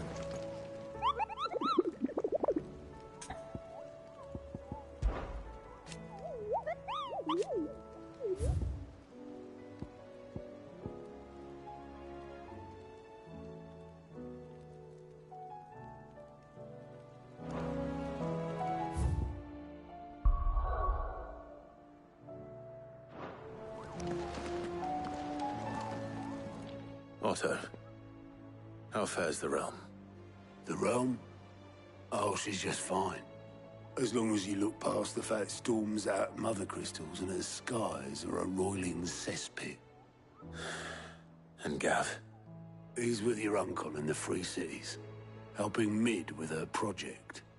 Sent an owl their way the moment the winds turned foul. Still waiting on a reply, though. Do you have any good news? Well, that depends on your definition of good. All right, fine. What do you suggest we do? Oh, no, I'm just the messenger. I leave the scheming to those more suited to the task. Could be that Lady Vivian and Old Tomes have their own thoughts on the current state of things. Could be that they don't. It certainly can't hurt to ask. I suppose not.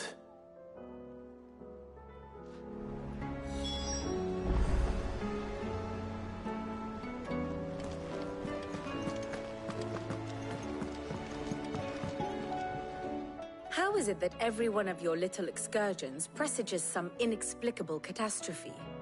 Not that you are to blame for the Dominion's fate. No one could have predicted the actions of the Crown Prince. I'm sorry I couldn't save your home. My countrymen are stronger than you think. A few toppled clock towers won't break their spirits. They'll be back on their feet in no time. I hope so. Look at us. Bluer than a pair of bog crabs. Tempting though it may be, sulking will not help us find a solution to this mess. You believe there's one to be found? I don't know. But I am certain we're more likely to find it if we first examine the facts.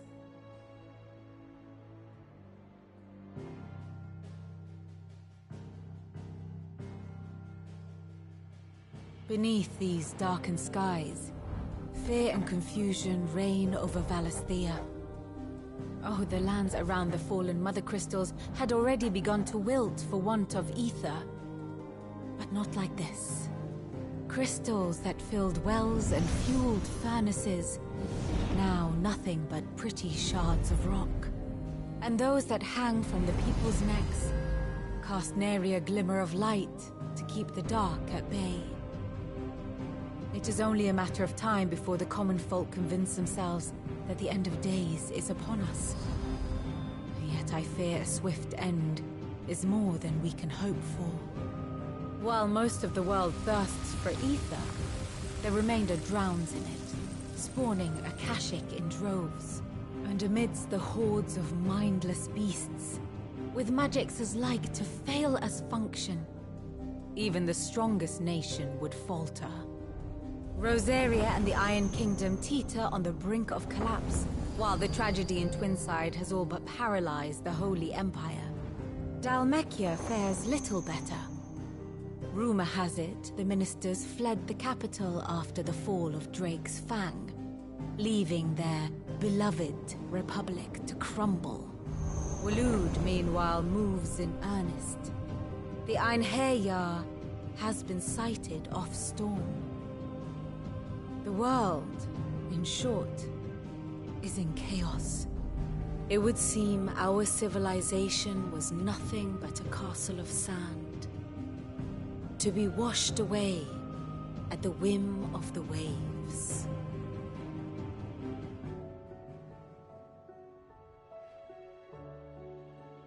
A castle of sand. Not my best flourish, but it seemed fitting. The reports I've received are considerably more blunt in their appraisal.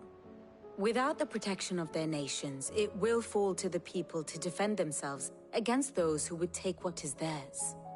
Which is only ever going to end one way. Defending a farmhouse against a band of chocobo thieves is one thing, but pitchforks and palisades will do little to stall an army's advance. Should the King of Waloed deign to invade, there would be none to stop him. None but us.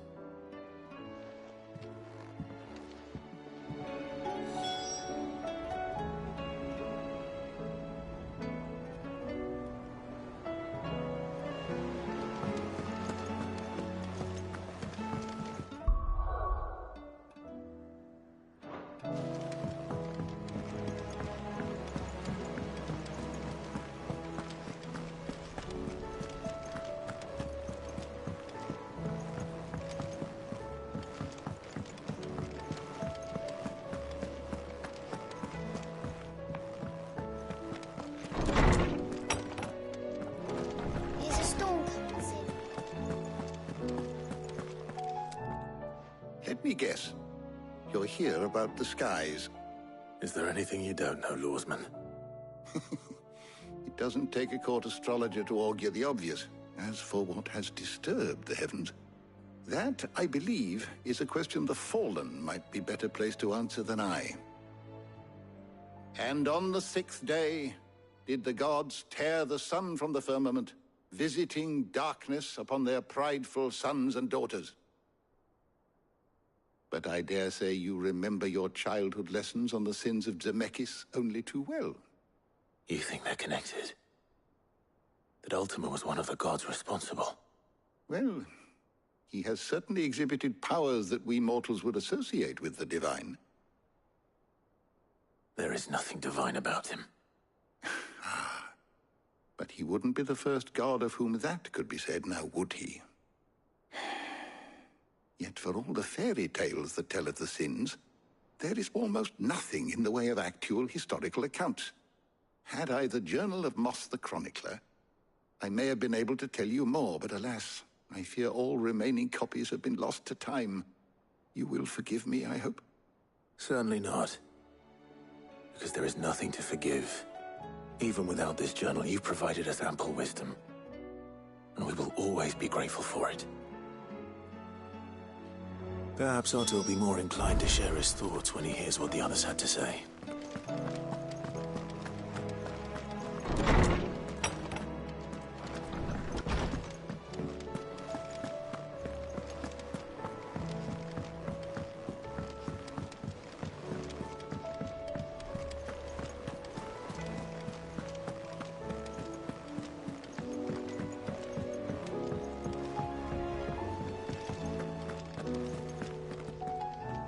Clive, we have a problem. Only one. That would be a first. It would. Actually, there are 3. We had as many owls arrive while you were at the shelves. Martha's got a Akashic at her gates, and talk of monsters roaming the hills outside of Northreach has put the wind up Isabel and her lot. And don't forget Dalimil. Lubor says the village was raided by bandits. When it rains... It fucking pours. The curse breakers are spread thin, taking stock of the damage in the Dominion. And even if I could get word to all of them, I doubt they'd get here in time to make any real difference. Which means there's only 2 people who can. Jill and I. Let them know we're on our way.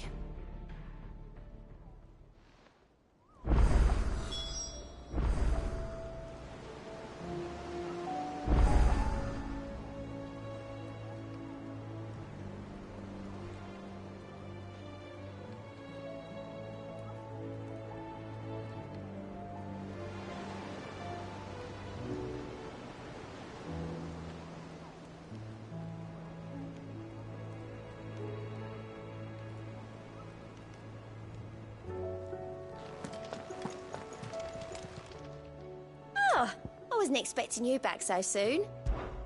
Your benefactors are a generous lot. Come again. I may have more.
Come on.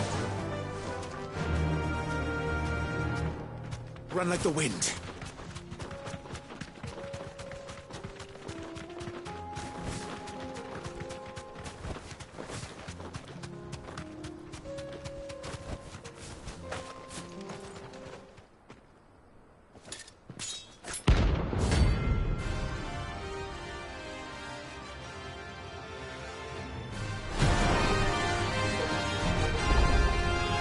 My blade yet hungers, so do I.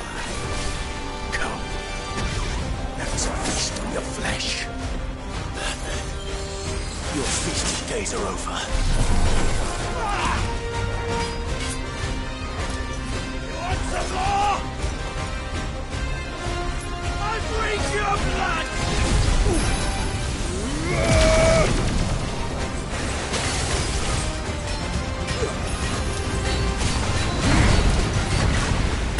Snap you like a twig!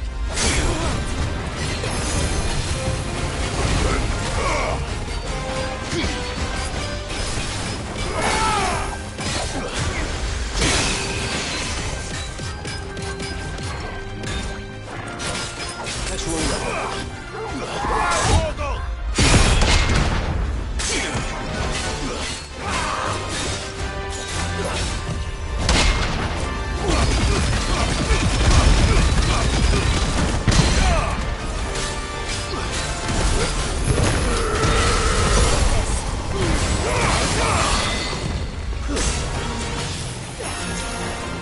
To me, boy. That's better.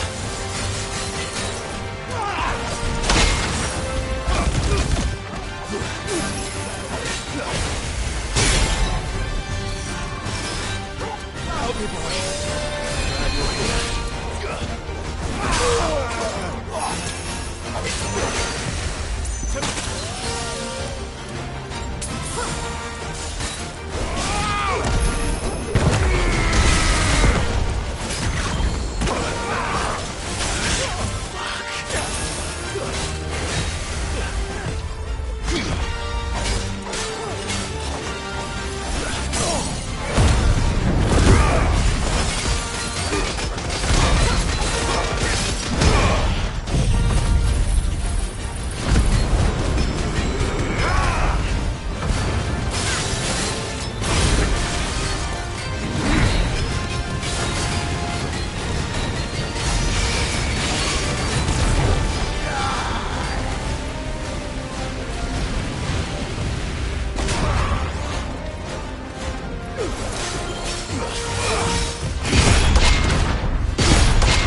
Those who kill for sport deserve no better.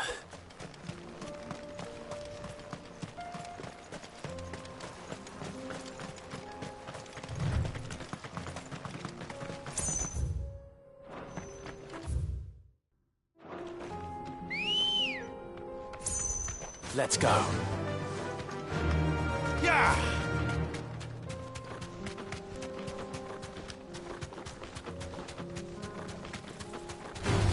Time to bleed.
Fly, Ambrosia.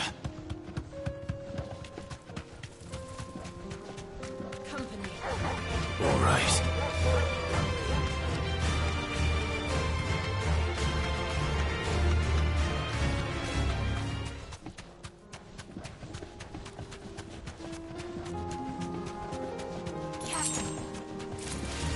This might take a while.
Sid, your new companion appears much more formidable than your uncle. Should I be worried? You haven't been introduced. Jill, Clive has told me much about you. All lies, I'm sure. Your Stolas said that Dalimil has a bandit problem. Indeed. Although, you're a little late. They left with our food and guild days ago.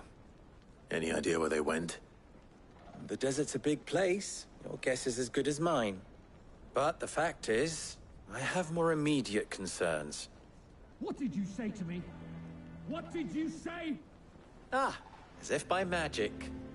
Let's just say we've yet to reach a consensus about how to solve Dalimil's little problem.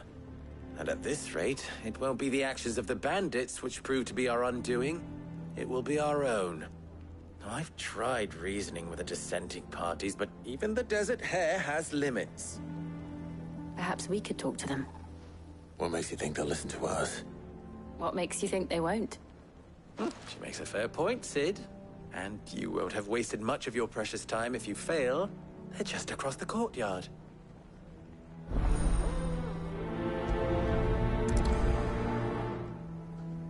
Suppose we just follow the shouting.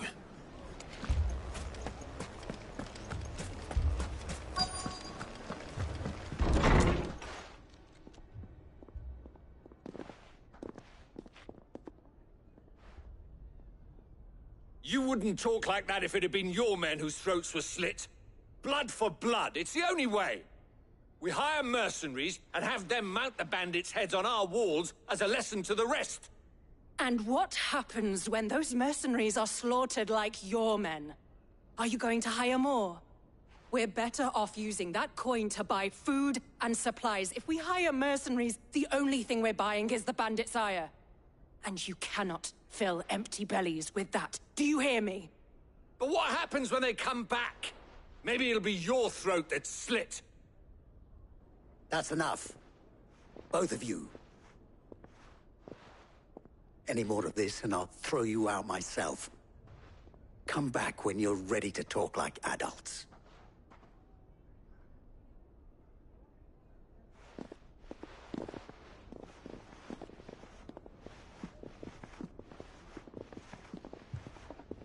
Victor.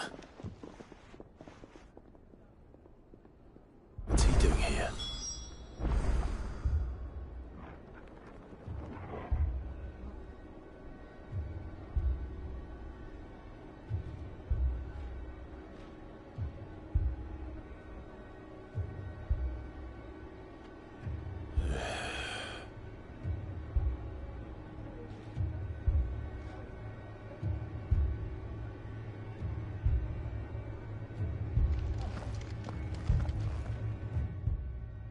Sid.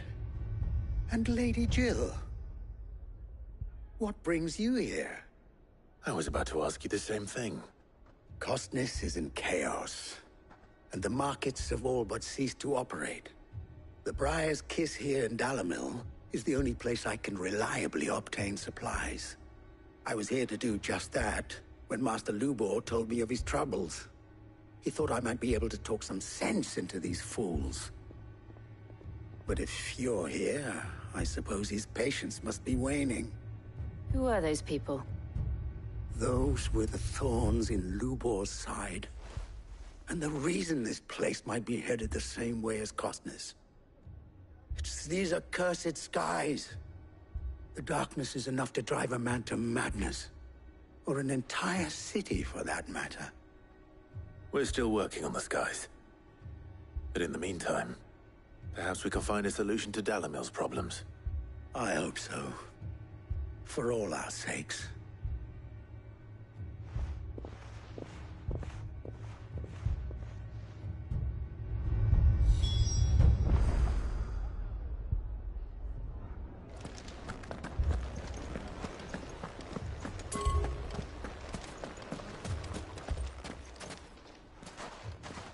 So, you see my predicament?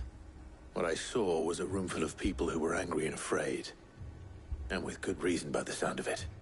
But if left to smolder, that anger and fear could set the entire town alight. My thoughts exactly. What to do? Both sides wish to protect their homes and livelihoods, if only they could agree on how. But as long as they are divided, we are vulnerable. And if there's one thing bandits like, it's an easy target. What would Sid the Outlaw suggest? Well, if it were my namesake, he'd let them choose for themselves, and be on hand to pick up the pieces when it all went wrong. That sounds like a recipe for disaster. A recipe for disaster is precisely what it is. But perhaps that realization would be enough to make them question the ingredients. While it's plain neither Conrad nor Natalie will countenance the other's proposal, it may still be possible to make them doubt their own. Before presenting them with a third option.